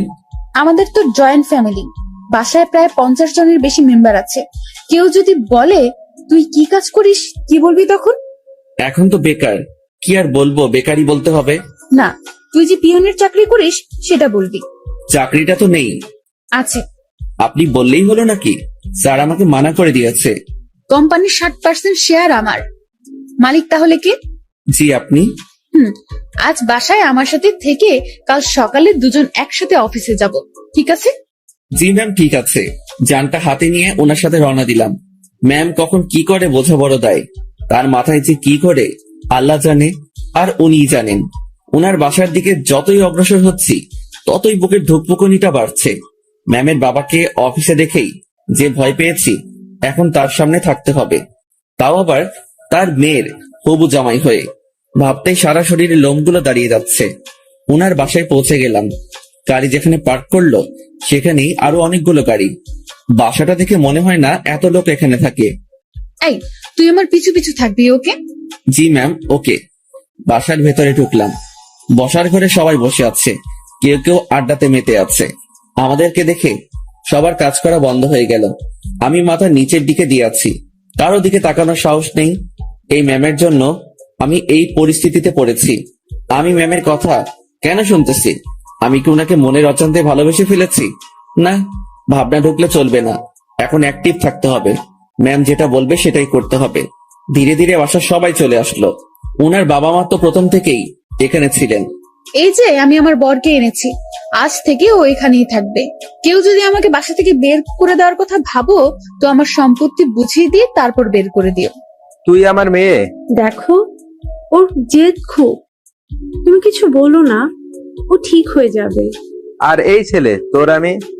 আমার দিকে তাকিয়ে কথা বলছে। আমি তো ভয়ে শেষ। ইরা, মা, তুই ওকে নিয়ে উপরে যা। ম্যাম আমাকে নিয়ে তার রুমে আসলো। অমায়িক সব সাজগোজ, রুমটা এত সুন্দর যে যেদিকে তাকাচ্ছি অবাক হচ্ছি। আমি তো রুম দেখাতে ব্যস্ত। ম্যাম তখন আমাকে বললেন, তুই বিছানায় উঠে থাক, আমি আসছি। ম্যাম কই যান আপনি? নিচে। আমার ভয় করে কেউ এসে আমাকে মেরে ফেলবে। আরে পাগলা, কে মারবে? আপনার ওই পুলিশ চাচা। উনি বাসায় নেই, আর আমি নিচে যাব আর আসবো। আচ্ছা। ইরা চলে যাওয়ার পর রুমটা ভালোভাবে দেখছিলাম। দেখতে দেখতে বিছানায় বসে পড়লাম। বিছানাটাও বেশ নরম, বসার সাথে সাথে কেমন যেন একটা নরম তুলতুলে ভাব। হঠাৎ ইরার মা রুমে প্রবেশ করলেন। আমি তাকে দেখে দাঁড়িয়ে গেলাম। উনি আমার কাছে এসে বললেন, বাবা, নাম কি তোমার? জি শুভ। ও, ইরা হয়তো পাগলামি করে এমনটা করেছে। তোমার বাবা মা ফ্যামিলি আছে, তারা এইসব শুনলে সমস্যা করবে। তুমি বিকেল পর্যন্ত থেকে চলে যেও, একটু পরে ওর রাগ কমে যাবে। আমি কিছু বলার আগেই রুমে ঢুকতে ঢুকতে ইরা বলল, ওর বাবা মা নেই, বিকেল পর্যন্ত রাখার জন্য ওনাকে আমি নিয়ে আসিনি। আর তোমাকে এসব বলতে কে বলেছে? দেখ ইরা, তোর বাবাকে তুই তো চিনিস। বাবাও আমাকে চেনে। বাইরের একটা ছেলে ধরে এনে এইভাবে বাসায় ঢুকানো ঠিক হয়নি। লোকে খারাপ বলবে, সমাজ খারাপ বলবে। তো তোমরা সবাই আমাকে ওইসব বলেছিলে কেন, যে ওর সাথে আমার রিলেশন আছে? আচ্ছা, আমরা সবাই তোর কাছে ক্ষমা চেয়ে নিব। এখন তুই ছেলেটাকে বিদায় কর। না, ওকে আর কিভাবে বিদায় করব? ও আমাদের এখানেই থাকবে। মানে? আমার রাগটা কমে যাক, আমি বাবার সাথে কথা বলে নিব। তুমি যাও। তুই এখনই এসে তোর বাবার সাথে কথা বল। যাও তুমি, আমি আসতেছি। ইরার মা চলে যাওয়ার পর, ম্যাম আমি বলি কি, আপনারা কমে যাওয়ার পর আমি চলে যাব। পরিবারের সাথে এমন করতে হয় না। সবাই যেটা বলে সেটার মধ্যে থাকাই ভালো। তোর থেকে ভালো বুঝি আমি। জি ঠিক আছে। তুই যে চলে যেতে চাস, তাহলে আমাদের বন্ধুত্বের কি হবে?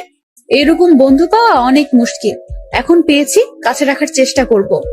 তুই এখান থেকে যাওয়ার কথা মুখে আনবি না। আচ্ছা ম্যাম আমার সাথে কিছু সময় কথা বলে তার বাবার কাছে যায়। সেখানে তার বাবার সাথে অনেক কথা হয়, আর সেগুলো আমাকে এসে ম্যাম বলা শুরু করলো। শোন, তোর চাকরি কনফার্ম। ড্রাইভিং করতে পারিস? না। ও আচ্ছা, বাবাকে সত্যি কথাটা বলে দিয়েছি। আর রাগের মাথায় তোর সাথে অনেক কিছুই করে ফেলেছি। তুই মন খারাপ করিস না। আর তুই আমার বন্ধু, তোকে দূরে সরিয়ে দেব না, কাছেই রাখছি আমার ড্রাইভার হিসেবে। আমি যেখানেই যাব তুইও সেখানে। খুশি তো? ম্যাম এত কিছু করলেন? আমার তো এ বাসার লোকজনদের দেখলে ভয় করে। আরে পাগল, ভয় কিসের?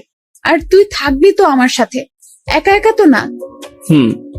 আর তোর থাকার জায়গাও আমার খুব কাছে। মানে? মানে পাশের রুমে। আমার রুম থেকে তোর রুম যেতে বাইরে দিয়ে ঘুরে যেতে হবে না।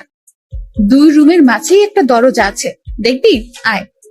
ম্যাম আমাকে নতুন রুমটা দেখিয়ে দিল। ম্যামের কোনো বান্ধবী আসলে এই রুমেই থাকতো। বন্ধু হিসেবে এটা আমার জন্য ফিক্সড। সেই যে এসে রুমে ঢুকেছি, বের হওয়ার নামই নেই। কিভাবে বের হব? বাইরে বের হওয়ার কথা মনে হলেই হাত পা ঠান্ডা হয়ে আসে। এই বাসার মানুষকে বড্ড ভয় হয়, তবে আমি জানি না তারা কেমন। বিকেল বেলা ম্যাম আমাকে নিয়ে বের হয়। ম্যাম গাড়ি চালাচ্ছে আর ধীরে ধীরে আমাকে সবকিছু শিখিয়ে দিচ্ছে। মন দিয়ে সব দেখছিলাম আর শুনছিলাম। সন্ধ্যায় আবার বাসায় ফিরলাম। বাসার কাজের লোকটা আমার খাবার রুমে এসেই দিয়ে যাচ্ছে। তার মানে বাকিদের সাথে খেতে হবে না, বাঁচা গেল। ম্যাম তার রুমে বসে অফিসের কাজ করছে, আর আমি আমার রুমে বসে কোনো কাজ নেই। একবার রুমের এপাশ থেকে ওপাশে যাচ্ছি, কখন আবার রুমের জানালা খুলে দিয়ে দাঁড়িয়ে থাকি। আমার তো আবার প্রকৃতি দেখার অভ্যাস। আর একটু রাত হলো, এবার নজর গেল নিজের ব্যাগের দিকে। ব্যাগ থেকে কাপড় এখনো বের করা হয়নি। বিছানায় ব্যাগ নিয়ে গিয়ে কাপড় বের করছিলাম, আর তখনই সেই সকালের কথা মনে পড়ে গেল। ম্যাম কি টর্চারটাই না করেছিল সকালবেলা, আর সেখানে ওনার কাছে আসা পেটে হাত রাখা। এসব মনে পড়তেই হাসি পেল। একা একা হাসছিলাম। হঠাৎ রুমের ভেতরের দরজায় নক। ম্যাম ডাকছে। তড়িঘড়ি করে উঠে গিয়ে দরজা খুলে দিলাম। জি ম্যাম আসুন। কি করতেছিস তুই? এই যে কাপড়গুলো বের করতেছি। তুই অনেক আলসে মানুষ তো। সেই সকালে আসছি, এখনো তুই কিছুই গুছিয়ে উঠতে পারিসনি। মনে ছিল না। ভাঁজ কর এখন। আমি আবার বিছানায় বসে কাপড় ভাঁজ করায় মন দিলাম। ম্যাম আমার গা ঘেঁষে বসলো। উনি খুব কাছে বসেছিল, তাই বললাম, ম্যাম একটু দূরে বসেন, সমস্যা হচ্ছে। কথাটা বলেই মনে হয় জীবনে সব থেকে বড় একটা ভুল করলাম। কথাটা বলার সাথে সাথে ম্যাম চোখ লাল করে ফেললেন। দেখে বোঝাই যাচ্ছিল বেশ রাগ করেছে। ফর্সা মানুষ, তার শরীরে রক্তগুলো সব চোখ মুখ গালে এসে জড়ো হচ্ছিল। দেখে এমনটাই মনে হচ্ছে। উনি উঠে দাঁড়ালেন আর তার রুমে চলে গেলেন দরজা না লাগিয়ে। আমি বিছানায় বসে আছি, ভাবছি ভুল যা করার তা তো করেই ফেলেছি। আমার জীবনে সুখ নেই, শুধু সমস্যা আর সমস্যা। কাপড় আর ব্যাগ ফেলে রেখেই পা টিপে টিপে তার রুমের দিকে এগোতে থাকলাম। উকি দিয়ে দেখি আমার মতোই জানালা খুলে দাঁড়িয়ে আছে, বারবার চোখ মুছছে। ওনার রাগ ভাঙাতে ওনার খুব কাছে গিয়ে দাঁড়াতে হবে, তাছাড়া এর বিকল্প কোনো উপায় নেই। আমি পা টিপে টিপে তার কাছে গেলাম। উনি কিছু বলছেন না, হয়তো টের পেয়েছেন আমি আসছি। উনি যে চালাক মানুষ, আমার রুমে প্রবেশ করা অবশ্যই টের পেয়েছেন। আমি তার পাশে গিয়ে দাঁড়াতেই, আপনি আপনার রুমে যান, নয়তো খারাপ কিছু হবে। দুঃখিত, আমার ভুল হয়েছে। আমি আপনাকে আপনার রুমে যেতে বলেছি। আমি আরেকটু কাছে গিয়ে দাঁড়ালাম, কিন্তু তার শরীরের সাথে স্পর্শ লাগেনি। রাগ উঠায়েন না আর। আচ্ছা, ইংরেজি ভাষায় বলতেছি, সরি। তোর সরির আমি? তুই যাবি এখান থেকে? একটু তো দূরে যেতে বলেছি, তাতেই এত রাগ করতে হবে? আমি তো দূরের মানুষ, দূরেই থাকবো, তাই না? না, কাছের মানুষ। না না, কাছের মানুষ তো দূরে থাকে না, কাছেই থাকে। সরি, আমি বুঝতে পারিনি। আমার বলাটা ঠিক হয়নি, আপনার কাছে আসাটা ঠিক ছিল। রাত হয়েছে, রুমে গিয়ে ঘুমিয়ে পড়ো, সকালে অফিস আছে। রাগ কমেছে তো আপনার? কমে যাবে। এত অভিমানী আমি কখনো দেখিনি। আমি নিজেই নিজেকে প্রশ্ন করলাম, আমি ভুল করছি না তো? উনি এত বন্ধুত্বের কথা বলতেছেন, আমি তো তার ডাকে একটুও সাড়া দিচ্ছি না। আমার কি দূরে থাকাটা ঠিক হচ্ছে? উনি তো তার বন্ধুর জন্য অনেক কিছুই করেছে, আমি তো কিছুই করতে পারলাম না, বা এখনো কিছু করিনি। আমি কি তার বন্ধুত্বের ভালোবাসায় সাড়া দিব? মনের সাথে বোঝাপড়া যখন শেষ হলো, তখন আমি তার ডান হাতটা আমার দু হাতের মধ্যে রেখে বললাম, এই তো কাছে এসেছি, আর দূরে যাওয়ার কথা বলবো না। অমন ভুল কখনো হবে না, সরি। সত্যি তো? উনার কণ্ঠ শুনে মনে হচ্ছিল অভিমানটা অনেকটাই কমেছে। কেন যে ম্যাম এমনটা করে? ম্যাম, এখন যাই তাহলে। কাছে থাকতে ভালো লাগছে না। আপনি তো বললেন কাল অফিস আছে, আমাকে ঘুমাতে বললেন। পরে ঘুমাবি। ম্যাম আনমনে জানালা দিয়ে বাইরে তাকিয়ে আছেন। তার ডান হাতটা তখনই আমার দু হাতের মধ্যে এক অন্যরকম ভালো লাগা কাজ করছিল তখন। সেটা যে কি আমি ঠিক বলতে পারবো না। আমি ম্যামের মুখের দিকে তাকালাম, দেখি মিটিমিটি হাসছে। আমি তার হাসি দেখে প্রশ্ন করেই বসলাম, এভাবে আনমনে বাইরে তাকিয়ে কি দেখেন? বাইরে কি দেখি? হুম তোকে। আমাকে মানে? আরে পাগলা, তুই আমার জীবনে এমন ভাবে আসলি, মানে আমি ভাবতেই পারিনি। তোর মতো একটা গাধা, তবে ভালো মানুষের সাথে বন্ধুত্ব হয়েছে। তবে আমার পোড়া কপাল। কেন? তুই আমাকে দেখে ভয় করিস, তেমন কথা বলতে চাস না। আমি যা বলি শুধু সেটাই করিস। আর কি করব? যাই হোক, সব ঠিক হয়ে যাবে। যা এখন ঘুমিয়ে পড়। আচ্ছা, গুড নাইট। Good night. পরদিন সকালবেলা থেকে অফিস করা শুরু করলাম। ম্যামের সাথে সবসময় থাকা, উনি যা বলে সেগুলো শোনা এবং করা, এগুলোতেই ব্যস্ত। দিনকে দিন যাচ্ছিল, আমার অবস্থা ততই ভালো হচ্ছিল।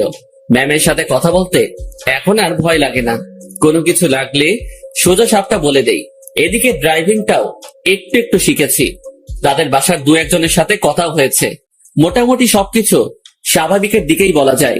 কিন্তু এমনটা একটা দিন আসলো, সেদিন আমার স্বাভাবিক মন আর ঠিক থাকলো না। ম্যামের বাবা ম্যামের বিয়ের জন্য ছেলে দেখেছে।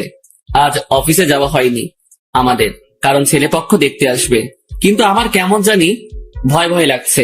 বারবার মনে হচ্ছে ওনার বিয়ে হওয়ার কি দরকার? এমন থাকলেও তো পারে। আমি যা ভাবছি সেটা তো ভুল, বিয়ে তো হবেই। আমি আমার রুমে বসেই ছটফট করছিলাম। ম্যামের রুমে বারবার উকি দিচ্ছি। উনি বেশ স্বাভাবিকভাবেই আছেন। দেখে মনে হচ্ছে না উনি কোনো টেনশন বা ভয় আছেন। তাহলে আমি ভয় করছি কেন? আমি তাকে হারানোর ভয় করছি না তো। ছি ছি, তাকে হারানোর কি আছে? সে তো আর আমার না। ম্যাম আমাকে বলেছিল উনি আমাকে ভালোবাসেন, সেটা ছিল বন্ধুত্বের। আর আমি যেটা ভাবছি সেটা তো অন্য কিছু। না, নিজের মনের অজান্তেই তাকে ভালোবেসে ফেললাম। এসব কখন হলো? আমি তো এইরকম কিছু ভাবিনি তার সম্পর্কে। পরক্ষণে মনে হলো আমি তার চিন্তায় দিন পার করেছি। সেখান থেকেই এই অবস্থা। নিজের রুমে আর থাকতে পারলাম না। বিছানা থেকে উঠে ম্যামের রুমে চলে গেলাম। ম্যাম বসে বই পড়ছেন। আমাকে দেখে বললেন, কিছু বলবি? বল। আপনাকে দেখতে আসছে। তুই তো জানিস নতুন করে প্রশ্ন করার কি আছে। যদি তারা আপনাকে পছন্দ করে, আপনি কি রাজি হবেন? ছেলে যদি ভালো হয়, পরিবার যদি ভালো হয়, তাহলে মানা করব কেন? তাই ঠিক। এইটাই বলতে আসছিলি? না। সকাল সকাল তোতলানো শুরু করেছিস। কিছু হয়েছে? একটা কথা বলার ছিল। ম্যাম আমার দিকে তাকিয়ে বইটা বন্ধ করে পাশে রাখলো। তারপর আমাকে তার সামনাসামনি বসতে বলল। তোকে দেখে মনে হচ্ছে আমাকে কিছু বলতে চাচ্ছিস, কিন্তু ভয় করতেছিস। হ্যাঁ, ওই রকমই। ভয় নেই, বল।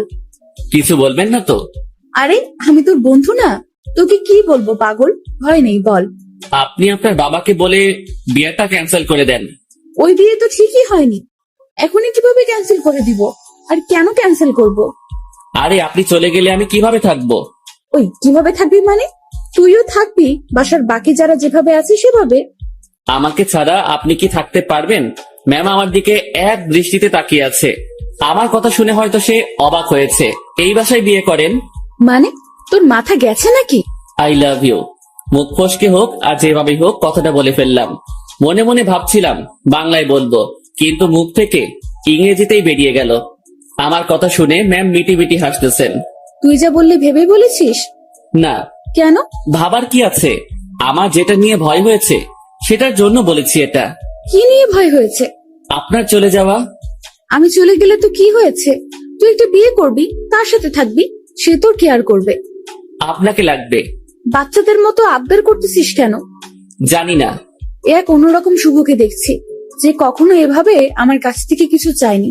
আচ্ছা কি লাগবে, কি জন্য লাগবে, সবকিছু বুঝিয়ে বল। আমি কিছু বোঝাতে পারবো না। আপনাকে লাগবে, আর আপনাকে ভালোবাসার জন্য লাগবে। আমার এমন কথা শুনে ম্যাম লজ্জায় তো শেষ। অন্যদিকে তাকিয়ে হাসতেছে। হাসি থামিয়ে বলল, তো এখন আমাকে কি করতে হবে? আপনি বোঝেন না? যতই বুঝি, কিন্তু আপনাকে বলতে হবে। কি করতে হবে বলেন। একবার তো বললামই যে ভালোবাসি, আর আমার কাছে থাকতে হবে। যদি বলি ভালোবাসি না? আমি চুপ করে রইলাম। এই এই কথার উত্তর দে। আমি কিভাবে আটকাবো? চলে যাবেন, আমিও চলে যাব। কোথায় যাবি? জানি না। ও, তো বলেন, ভালোবাসার বীজ কবে বপন করেছিলেন, আর সেটা থেকে চারা গাছ হলো কিভাবে? ইরা নামের একটা পাখি আমার জমিতে এসে তার মুখ থেকে ভালোবাসার বীজটা ফেলে দিয়ে চলে যায়। আর সেই বীজটাই পুরোটা বলার আগেই ম্যাম হাসতে হাসতে শেষ। উনার হাসি দেখে আমার রাগ হচ্ছিল। আমি ওনাকে কিছু বোঝাতে যাচ্ছি, আর উনি হেসে উড়িয়ে দিচ্ছেন। উনি হাসি থামিয়ে বললেন, আজ সকালটা অন্যরকম ভাবে শুরু হলো। এমন হাসির কথা কখনো শুনিনি। উনার কথা শুনে বেশ লজ্জা পেলাম। হয়তো মনের কথাটা বলা ঠিক হয়নি। আমি তার সামনে থেকে উঠলাম আর নিজের রুমে যাওয়ার জন্য পা বাড়ালাম। ম্যাম ডেকে বললেন, কই যাস? ঘুম পাচ্ছে, ঘুমাবো। ঘুম নাকি রাগ? না, ঘুম। রাগ। না ম্যাম, ঘুমই পাচ্ছে। আমার জানা আছে, তুই এখানে এসে বস। কথা না শুনলে বকা দিবে। বাধ্য হয়ে আবার তার সামনাসামনি বসলাম। আমার আর তোর মাঝে সম্পর্কটা কিসের? বন্ধুত্বের। তো আমি কি বন্ধুর কথা শুনে হাসতেও পারবো না? পারবেন। আর হাসলেন তো? কথার মাঝে এমন রাগ সুর ভাসতেছে। না, রাগ করিনি। আচ্ছা, ভেবে দেখ তো, তুই যে আমাকে ভালোবাসার কথা বললি, সেটা নিয়ে আমি কি কোনো উপহাস করেছি? তোর কথা শুনে হাসি পাচ্ছিল, তাই একটু হাসলাম। আর আমাকে যেটা বললি সেটার উত্তর না নিয়ে কই যাস? হ্যাঁ, আমি ভুলে বলে ফেলেছি, সরি। লাথি খাবি কুত্তা। ভালোবাসি বল। আপনি হাসবেন তাই বলবো না। আমার ভালোবাসার দাম আছে। ওরে বাবা, একটু হাসছি তাই কত রাগ। তো শুনি, আপনার ভালোবাসার দাম কত? সেটা আপনার না জানলেও হবে। আপনি বই পড়েন। আমি গেলাম। আমি চলে যাচ্ছিলাম, উনি আমার হাত ধরে ফেললেন। কেমন কান্না কান্না কণ্ঠে বললেন, ওই পাগল, আমি তোমার ভালোবাসা নিয়ে উপহাস করিনি তো। আপনি যে হাসলেন। না পাগল। ইরা আমাকে জড়িয়ে ধরে কান্না শুরু করলো আর অভিমানী কণ্ঠে বলল, প্রত্যেকটা গল্পে আমি তোমাকে প্রপোজ করি, তুমি কি করো? তুমি চুপ থাকো, তোমার জন্য ওয়েট করতে হয় আমার। এই গল্পেও তুমি অনেকটা লেট করেছো। আমার কি অপেক্ষা করে থাকতে কষ্ট হয় না? তুমি আমার জন্য কিছুই করো না, আর করতেও হবে না। শুধু ভালোবাসলেই চলবে। আর হ্যাঁ, রাগ দেখাও কেন আমাকে? রাগ শুধু তোমারই আছে, আমার নেই। আর কখনো যদি তোমার কথায় রাগের সুর পাই, তো তখনই ব্রেকআপ। উনি যা বললেন তাতেই মুখের কথা কেড়ে নেওয়ার মতো। আচ্ছা, আমি বাবাকে তোর কথা একবার সিরিয়াসলি বলবো। না। কেন?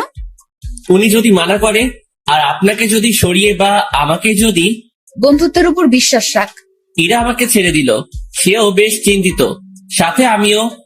আমি ওই পরিস্থিতির সময় শুধু তার কথাই ভাবছিলাম, অন্য কোনো কিছুই মাথায় আসছিল না। দুপুরে ইরাকে দেখতে আসলো, দেখে চলে গেল। হয়তো তারা পছন্দ করেছে। পছন্দ না করে উপায় নেই। রুমে বসে হতাশ হওয়া ছাড়া আমার কোনো উপায় ছিল না। ইরা সেই যে বেরিয়ে গেছে, আর রুমে আসার নাম নেই। আমিও বাইরে যাওয়ার সাহস পাচ্ছি না। দুপুরে শুধু বাড়ির কাজের মেয়েটা খাবার দিয়ে চলে যায়। আমার এমন অবস্থা মনে হচ্ছে কোনো কারাগারে আছি। বাইরে বেরোনোর কোনো পথ নেই। সন্ধ্যায় ইরা রুমে আসলো। উনি আসতে না আসতেই আমিও তার রুমে গেলাম। আর গিয়ে যা শুনলাম সেটা আমি কখনোই ভাবিনি। উনি বলতে শুরু করলেন, বাবার ছোটবেলার বন্ধুর সাথে আমার বিয়ে ঠিক করেছে। ওনারা আমাকে দেখে পছন্দ করেছে। আজ ওনাদের যে হাসি মুখ দেখলাম, সেটা আমি ভাঙতে পারবো না। কথাটা শুনে বুকের ভেতরটা কেমন যেন আটকে গেল। মনে হলো বুকে পাথরের ভর করছে। শুনেছি বুক ভার হলে চোখে পানি চলে আসে। আমি কোন রকম চোখের পানি সামলিয়ে বললাম, সমস্যা নেই, আপনি যেটা করেন। তুই আমার উপর রাগ করলি, তাই না? আরে না, আপনার সিদ্ধান্তে আমি খুব খুশি। পরিবারের কথা চিন্তা করেই সব করতে হয়। তোমার কথায় কান্নার আওয়াজ পাচ্ছি। আরে না, কি যে বলেন, কান্না করব কেন? আমি রাজি হওয়াতে আমার বাবা যে খুশি হয়েছে, সেটা আমি তার চোখ মুখ দেখেই বুঝেছি। আচ্ছা, আপনি করেন, আপনি রেস্ট নেন, আমি আমার রুমে যাই। এরা কিছু বলল না, চুপ করে বসে থাকলো। হয়তো আমার কথাও সে ভাবছে। আমি রুমে এসে আর কি করব? ছেলেদের তো আওয়াজ করে কান্না করতে নেই, লোকে খারাপ বলবে। রুমের মধ্যে কিছুক্ষণ থাকলাম, ভালো লাগলো না। বাসার ছাদের দিকে রওনা দিলাম। আমি কখনো যাইনি এই বাসার ছাদে, এই প্রথম যাচ্ছি। ছাদে পৌঁছে এক করে চুপটি করে দাঁড়িয়ে আছি। ভাবছি ম্যামের কাছ থেকে বিদায় নিয়ে চলে যাব, কারণ এ কষ্ট সহ্য করার মতো না, আমি সহ্য করতে পারছি না। হঠাৎ ছাদে কারো উপস্থিতি টের পেলাম। একটা লোক আমার দিকে এগিয়ে আসছে। কাছে আসতেই তার ফেস দেখে বুঝলাম এটা ইরার কাকা। এই শীতে এত রাতে ছাদে কি করিস? না মানে এমনি বাতাস খেতে আসছিলাম একটু। কি, এই শীতে বাতাস? রুমে বসে ভালো লাগছিল না, তাই আর কি। বেশ চালাক তুই। ভাবছি কি চালাকি করলাম। আমার কথা সোজা উত্তর দিবি। জি স্যার। ইরাকে ভালোবাসিস? কি বলবো বা কি বলা উচিত? সত্যিটা কি বলবো? আবার আমার কোনো বিপদ আসবে না তো? সত্যিটাই বলবো, যা হবার হবে। ভালোবাসি। এই জন্যই তোকে চালাক বলছি। তো কতদিন হলো তোদের রিলেশনের? কয়েক ঘন্টা। মানে? আজ সকালে উনাকে ভালোবাসার কথা বলেছি। তো সে কি বলছে? প্রথমে হ্যাঁ বলেছিল, তারপর? ছেলেপক্ষ দেখে যাওয়ার পর আমাকে মানা করে দেয়। কেন? উনি এই বিয়েতে রাজি হওয়ায় আপনারা বাসার সবাই খুশি হয়েছেন অনেক। আপনাদের হাসি মুখ দেখে এসে উনি আমাকে মানা করে। বাহ, তুই তো বেশ সাহস নিয়ে আমার সাথে কথা বলছিস। ভয় করছে না তোর? আপনি তো সত্যিটা বলতে বললেন। তো তুই এখন কি করবি? চলে যেতে হবে এখান থেকে। রাতেই? না, সকালে ওনার দেখা করে চলে যাব। বাহ, তো দেবদাস হয়ে কোথায় ঘুরে বেড়াবি? আমি চুপ হয়ে গেলাম। উনি মজা নিচ্ছেন বোঝাই যাচ্ছিল। চুপ হয়ে গেলি কেন বল? জি স্যার, কিছু না, আমি আসলে ভুল করেছি, মাফ করে দিন। আমি কাল সকালে চলে যাব। যা, রুমে যা। জি। এই শোন। বলেন। স্মোক করিস? জি না। বাসা কোথায় তোর? রাজশাহী। সমস্যা?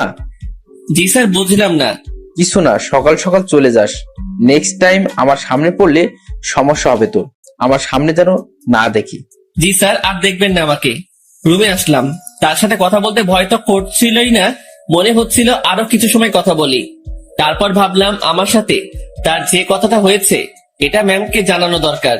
চলে গেলাম তার কাছে, যেসব কথা হয়েছে সব বলে আবার নিজের রুমে আসলাম। কিছু সময় পর মনে হলো আসল কথাটা মানে আমি যে কাল চলে যাব এটা বলাই হয়নি। আবার ঢুকলাম তার রুমে, আর ঢুকতেই চোখ কোনো কিছুতে আটকে গেল। উনি ড্রেস চেঞ্জ করছিলেন। যা দেখার আমার চোখ দেখে ফেলেছে, আমার কোনো দোষ নেই। আমি নিজেই অন্যদিকে ঘুরে রুমে চলে আসবো, তখনই উনি বললেন, এই দাঁড়া। ম্যাম আমি কিছু দেখিনি। কিছু দেখা না দেখার কথা আমি বলিনি। কি বলতে আসছিলি সেটা বল। আমি কাল সকালে চলে যাচ্ছি। আরে, অন্যদিকে ঘুরে আছিস কেন? আমার শরীরে পোশাক আছে, এখন এইদিকে তাকা।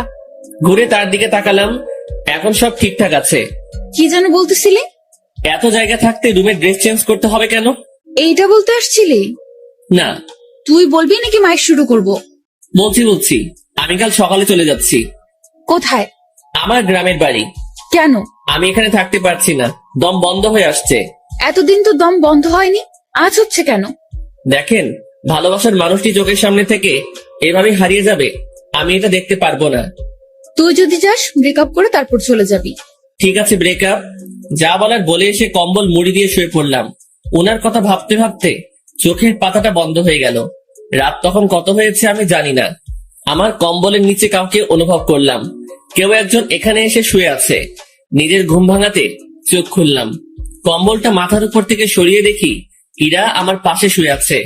আমি উঠে বসাতে ফেল করে আমার দিকে তাকিয়ে আছে। উনাকে দেখে অবাক হয়ে যাই আমি। কয়েকদিন পরে যার বিয়ে, সে আমার রুমে আমার সাথে একই বিছানায় এসে শুয়ে আছে। এর মতলবটা কি? যেমন ছিলি তেমন করে শুয়ে থাক। আপনি এখানে কি করেন? দেখছিস না শুয়ে আছি? আপনার রুমে যান। এখানে কি? এটাও আমার রুম। এভাবে এত কাছে আসা ঠিক না। কোনটা ঠিক তোকে বলতে বলছি আমি? যেমনটা ঘুমিয়েছিলি তেমনটাই ঘুমিয়ে থাক। শোনেন, আপনি আমাকে কিছু বলতে দিল না। উনি উঠে আমার মুখ চেপে ধরলো, তারপর শুয়ে দিয়ে উনি আমার পেটের উপর বসে কম্বলটা আমার মাথার পেছনে গুজে দিল। তারপর তার ফোনের লাইট অন করে সাইডে রাখলো। ম্যাম তার পা দুটো ভাঁজ করে ভালোভাবে আমার পেটের উপর বসলো।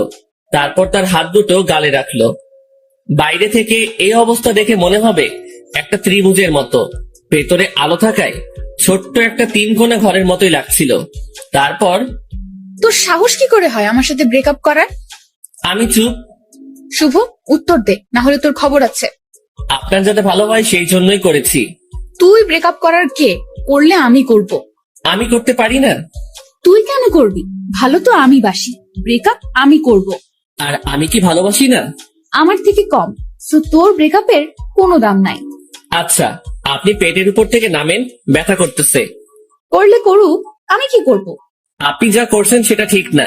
কি করতেছি আমি? এই যে এইভাবে বসে আছেন, আবার তোকে জ্ঞান দিতে বলেছি আমি। জি না। এরপর ইরা তার হাত দিয়ে আমার ঠোঁট স্পর্শ করা শুরু করলো, নাকে চোখে হাত বুলিয়ে দিল। আমি যে বসে আছি তাতে কি তোর বেশি কষ্ট হচ্ছে? না, কিন্তু এইরকম ভাবে হাত দিচ্ছেন, এটা ভালো লাগছে না। I love you. নতুন বরকে বইলেন, কথাটা বলার সাথে সাথে গালে চর বসিয়ে দিল। আই লাভ ইউ টু বল, নয়তো আরো মারবো। টুট টুট টুট। কিসের টু টু? পুরোটা বল। ভালোবাসি আমিও। ওয়াও, খুব বলেছেন। চলো এখন রোম্যান্স করি। ম্যাম ওয়েট, কিসের রোম্যান্স? আমি তো আপনার বর না, এগুলো ঠিক হবে না। আপনি আপনার রুমে যান। আহারে, আমি তো রোম্যান্স করবই, সে বিয়ে হোক আর না হোক। ম্যাম, কি? ছেড়ে দেন না। ওলে, খুব ভয় লাগছে তোমার? ইরা বসা থেকে এবার আমার পুরো শরীরের উপর শুয়ে পড়লো। ভয়ে বুকের মধ্যে দুরুম দারুম শব্দ হচ্ছে। ইরা এবার আমার বুকের উপর হাত রেখে তাতে তার থুতনি রাখলো, আর বোকা বোকা গলায় বলল, ভয় নেই, এই যে তোমার কাঁধ থেকে মাথা পর্যন্ত আজ আমি এইটুকুতে আমি যা ইচ্ছা করব। ওনাকে আর থামাতে পারলাম না। ভেতরে ফোনের লাইট নিভিয়ে দিয়ে আমার ঘাড়ে আর গলায় তার ঠোঁটের স্পর্শ দেওয়া শুরু করলো। তার খোলা চুলগুলো আমার দিকে হেলেছিল, আর উনি তো তার কাজ করেই যাচ্ছেন।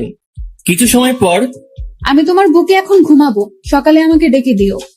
আমি কিছু করতে পারি না। তুমি আবার করবা? তুমি মানে, সরি, আপনি যেগুলো করলেন। ওই না, তুমি কেন করবা? তুমি কিচ্ছু করতে পারবে না। হুম। রাগ। আরে না, কি বলেন, রাগ করবো কেন? সরি। ইরা ফোনের লাইট আবার অন করলো। উনি ওনার গলা থেকে ওড়নাটা সরিয়ে দিতে নিচ্ছিল, আমি থামিয়ে দিলাম। কি করছেন? তুমি না বললে কি যেন করবা? আপনার ওই গলাটুকুই লাগবে। হ্যাঁ, এই আমাকে কিছু করতে দিল না, আর এখন উনি বায়না ধরে বসে আছেন। লোক তো আপনি ধরিয়েছেন। এই, আমার দোষ দিবা না একদম। লোভ সামলাতে পারো না তুমি? হুম। এই যে গলাটুকুই শুধু, এর নিচে আসলে মায়ের ওকে। আচ্ছা। কি মানুষ রে বাবা, নাও করে না। আমি উঠে বসে ওনার গলায় আমার ঠোঁটের স্পর্শ দিতে লাগলাম। ইরার মতো আমি বেশি সময় নিলাম না। একটু পরে বললাম, রুমে গিয়ে ঘুমিয়ে পড়ো। এটা আমার রুম। এখানেই থাকবে? হ্যাঁ। দুজন একে অপরের দিকে তাকিয়ে আছি। তাকিয়ে থাকতে থাকতে দুজনই কান্না করে দেই। ইরা আমাকে বলল, এই তুমি কান্না করতেছো কেন? এভাবে কখনো তো পাবো না। ধুর, পাগলকে বলে পাবে না। তুমি তো চলেই যাবে। আমি থাকার চেষ্টা করব। আর তুমি কান্না করতেছো কেন? বলা যাবে না। বলো না। পাগলটাকে অনেক ভালোবেসে ফেলেছি। ইরার আমার কপালের সাথে তার কপাল ঠেকানো। ওর চোখের পানি আমার মুখের উপর পড়ছে। অনেক কান্না হয়েছে, থামো। এখানে থাকবো, না করো না প্লিজ। আচ্ছা থাকো। তোমার বুকের উপর ঘুমাবো। হুম। রাগ করবে না তো? না। ইরা আমার গালের সাথে গাল লাগিয়ে শুয়ে পড়লো। দুজন ভোরে উঠবো, উঠে হাঁটতে বের হব। তোমার কাকা আমাকে চলে যেতে বলেছে সকালে। ওনার সাথেই বের হব। কি? তোমাকে কিছু ভাবতে হবে না। উনি আমাকে দেখলে গুলি করবে। আমি যদি বলি জামাই বলে ডাকবে। মানে? তুমি যে বললা ওনার সাথে কথা বলছো, হুম। উনি আবার আমাকে কল করেছিল, আমি সব সত্যিই বলেছি। তারপর উনি কি বললো জানো? কি বললো? আমাদের বিয়ের দায়িত্ব উনি নিয়েছেন, সব উনি সামলাবেন। উনি তোমাকে অনেক পছন্দ করেছে। কি জন্য? সেটা আমি কিভাবে বলবো? সত্যি কথা বলেছো, তাই মনে হয় ভালো লেগেছে তার। ও। আর কোনো কথা না, এবার শুধু ঘুম হবে, ঘুম ঘুম আর ঘুম হবে। চোখ বন্ধ করো পাগল। দুজনেই ঘুমিয়ে গেলাম। পরদিন ভোরে ইরা আমাকে ডেকে তুললো। তারপর হাঁটতে বের হলাম। পথে সত্যি সত্যি ইরার কাকার সাথে দেখা হলো। উনি আমাদেরকে দেখে মুচকি হাসলেন, কিন্তু কিছু বললেন না। এই চলো জগিং করি, ভুঁড়ি হতে দেওয়া যাবে না। ভুঁড়িওয়ালা বর আমার পছন্দ না। ওনার কথা শুনে মুচকি হাসা ছাড়া উপায় নেই। সকালে সব কাজ শেষে অফিসে আসলাম দুজন। অফিসের কেউ এ ব্যাপারে কিছু জানে না, তাই কোনো সমালোচনাও হয়নি। এসব বিষয় জানলে কেউ না কেউ আমাকে জিজ্ঞাসা করতই। দুপুরের পর এক শার্ট প্যান্ট কোট পরা ভদ্রলোক ইরা রুমে ঢুকলো। লোকটিকে দেখে কেমন যেন সন্দেহ হচ্ছিল আমার। কিছু সময় পর ইরা আমাকে ডাকলো। যাক, সন্দেহ এবার দূর হবে। রুমে ঢুকি দেখি ম্যাম বেশ রাগান্বিত। জি ম্যাম, বলেন। এই যে, এটাই আমার পাগল, দেখে নিন। আমি মনে মনে ভাবছি, হ্যাঁ, ম্যামের লাজ লজ্জা কিচ্ছু নেই, এইভাবে কেউ পরিচয় করিয়ে দেয়? তো কিছু বলবেন আর? এরকম একটা ছেলেকে আপনার পছন্দ? ওর কিছু আছে? দেখতে তো কেমন জানি লাগে। ওই আমার পাগলের মধ্যে কি আছে না আছে আমি জানি, আপনাকে বুঝতে হবে না, আপনি আসতে পারেন।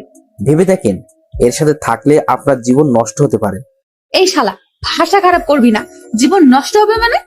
ম্যাম তো তাকে মারার জন্য উঠেছে।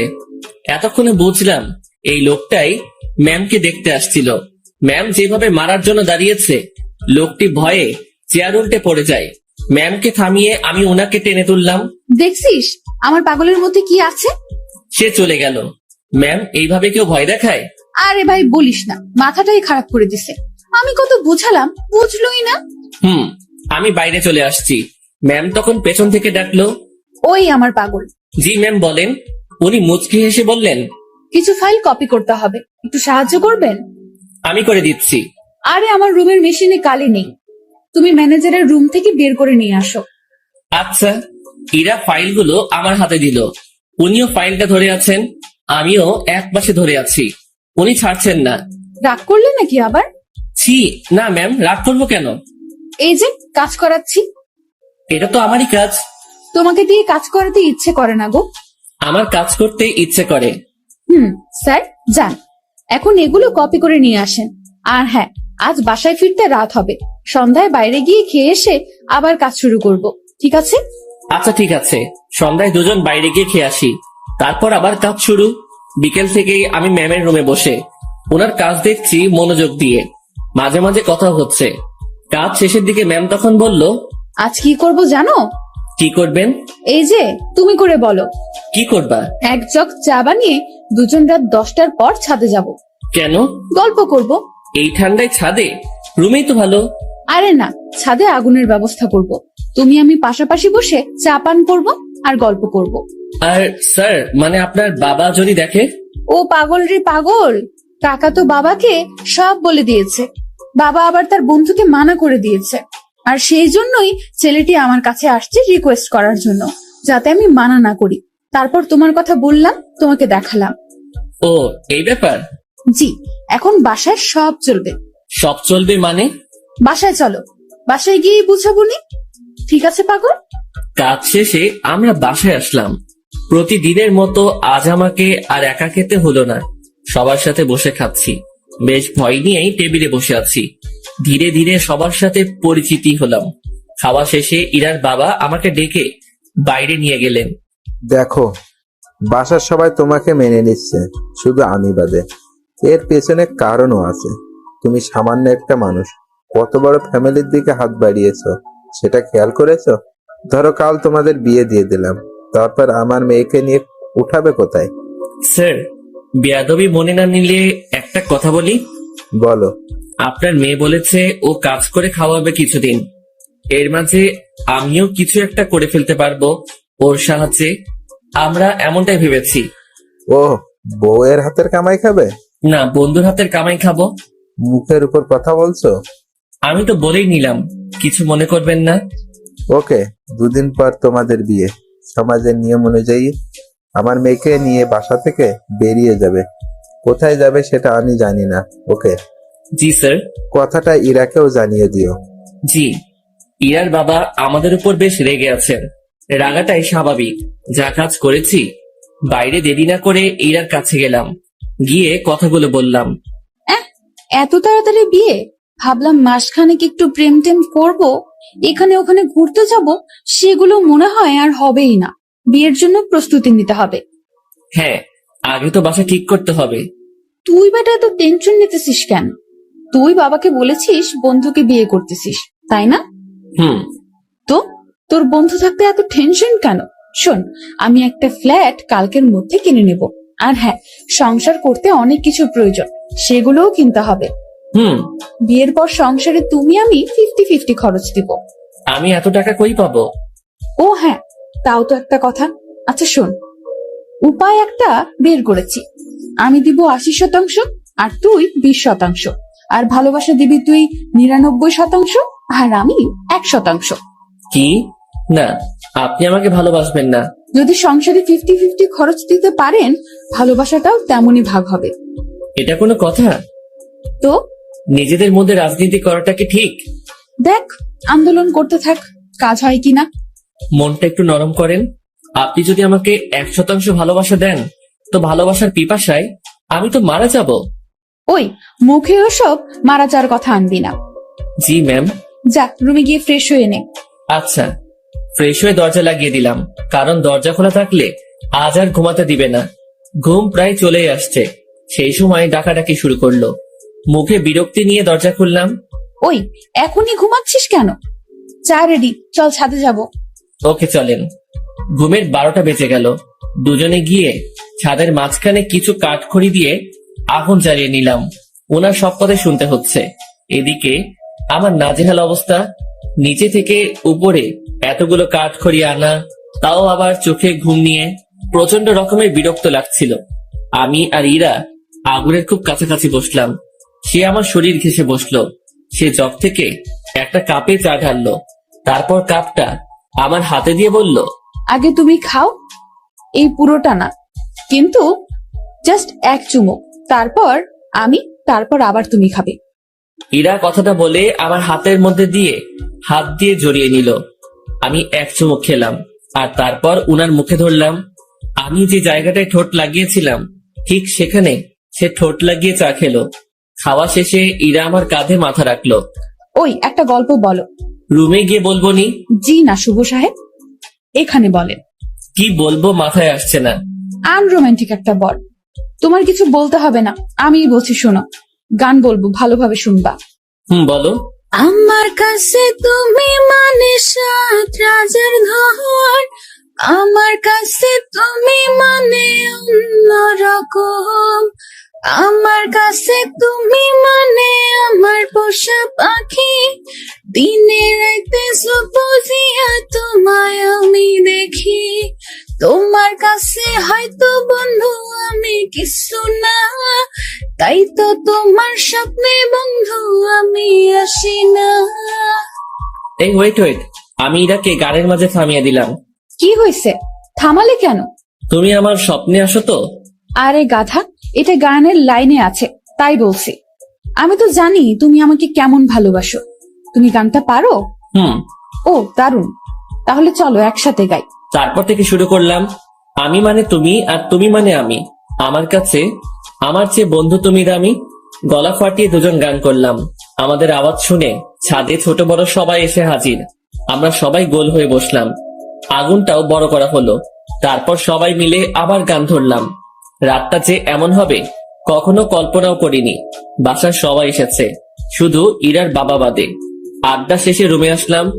ইরা তার রুমে গিয়ে ঘুমিয়েছে, আমি আমার রুমে শুয়ে পড়লাম। পরদিন সকালবেলা অফিসে গেলাম দুজন। আগের দিনের মতো ডিউটি করে রাতে বাসায় ফিরলাম। এখন আমি একা রুমে থাকি না, বাসার সবার সাথে আড্ডা দিই, কথা বলি। দিন দিন আনন্দগুলো বাড়ছিল। কথায় আছে, আনন্দ সুখ বেশি সময়ের জন্য নয়। সত্যি তাই। ইরার বাবা এসে আমাকে জানিয়ে দিয়ে গেলেন কাল আমাদের বিয়ে, আর কালকেই আমাদের বাসা ছাড়তে হবে। আমি আর ইরা বসে বসে ভাবছি কি করা যায়। দোস্ত শুন, এভাবে লাভ নেই, ব্যাগ গুছিয়ে ফেল। তাহলে আমরা কাল চলে যাচ্ছি? হ, যাচ্ছি। অন্য কারোর সাথে বিয়ে হলে তো যেতেই হতো, তাই না? তো ব্যাপারটাকে স্বাভাবিক নেওয়ার দরকার না? হ্যাঁ, ঠিক বলেছেন। এখানে আমার সম্পত্তির দাবি নিয়ে থাকতে পারতাম, বাট ঠিক হবে না। ওসব ব্যাপার নিয়ে কথা না বলাই ভালো। ওনাদের ভালোবাসা নিয়ে আমরা বাসা থেকে চলে যাব, ওটাই আমাদের সম্পত্তি। তো যা, তোর ব্যাগ গুছিয়ে নে। রাতে ব্যাগপত্র গুছিয়ে নিলাম। সকালবেলা আমাদের বিয়ে হলো। আমার পক্ষ থেকে ইরার কাকা মুরব্বি হলেন। বিয়ের সব কাজ শেষে খাওয়া দাওয়া শেষ, এবার আমাদের যাওয়ার পালা।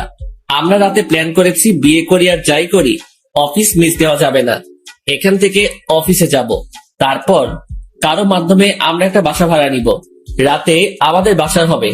ইরা সবার কাছ থেকে হাসি মুখে বিদায় নিচ্ছে। ওকে দেখে মনে হচ্ছে না একটু আগে ওর বিয়ে হয়েছে, আর পরিবার ছেড়ে আমার সাথে চলে যাচ্ছে। আমরা বাড়ির মেইন দরজা পার হতে না হতেই ইরার বাবা আমাদের আটকিয়ে দিল। কোথায় যাচ্ছ তুমি? কোথায় আবার বিয়ে হয়েছে? এখন কি আর একটা বাড়ি আছে আমার? আমার ঠিকানা তো এখন শ্বশুর বাড়ি, সেখানেই যাচ্ছি। এই বাড়িটাই তো তোমার। যতই আমার হোক, আমি তো এখানে থাকবো না।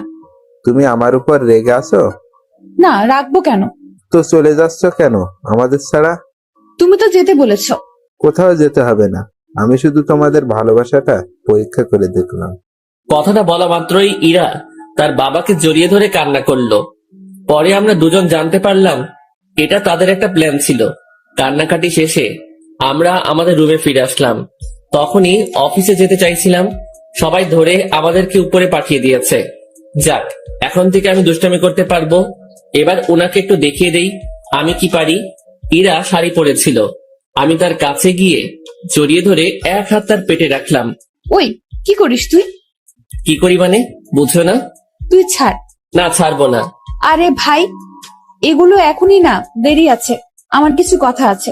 কোনগুলো? এখনই না। তুই যা করছিস। আমি তো কিছুই করছি না বা করতে চাইছি না। তাহলে এখানে হাত দিয়েছিস কেন? এমনি। এমনি, তাই না? ইরাকে ছেড়ে দিলাম, ও বলতে শুরু করলো। স্যার, আমাদের বিয়ে হলো, এই শুকরিয়া আদায়ের জন্য দুইজন নফল নামাজ পড়বো। আচ্ছা। মন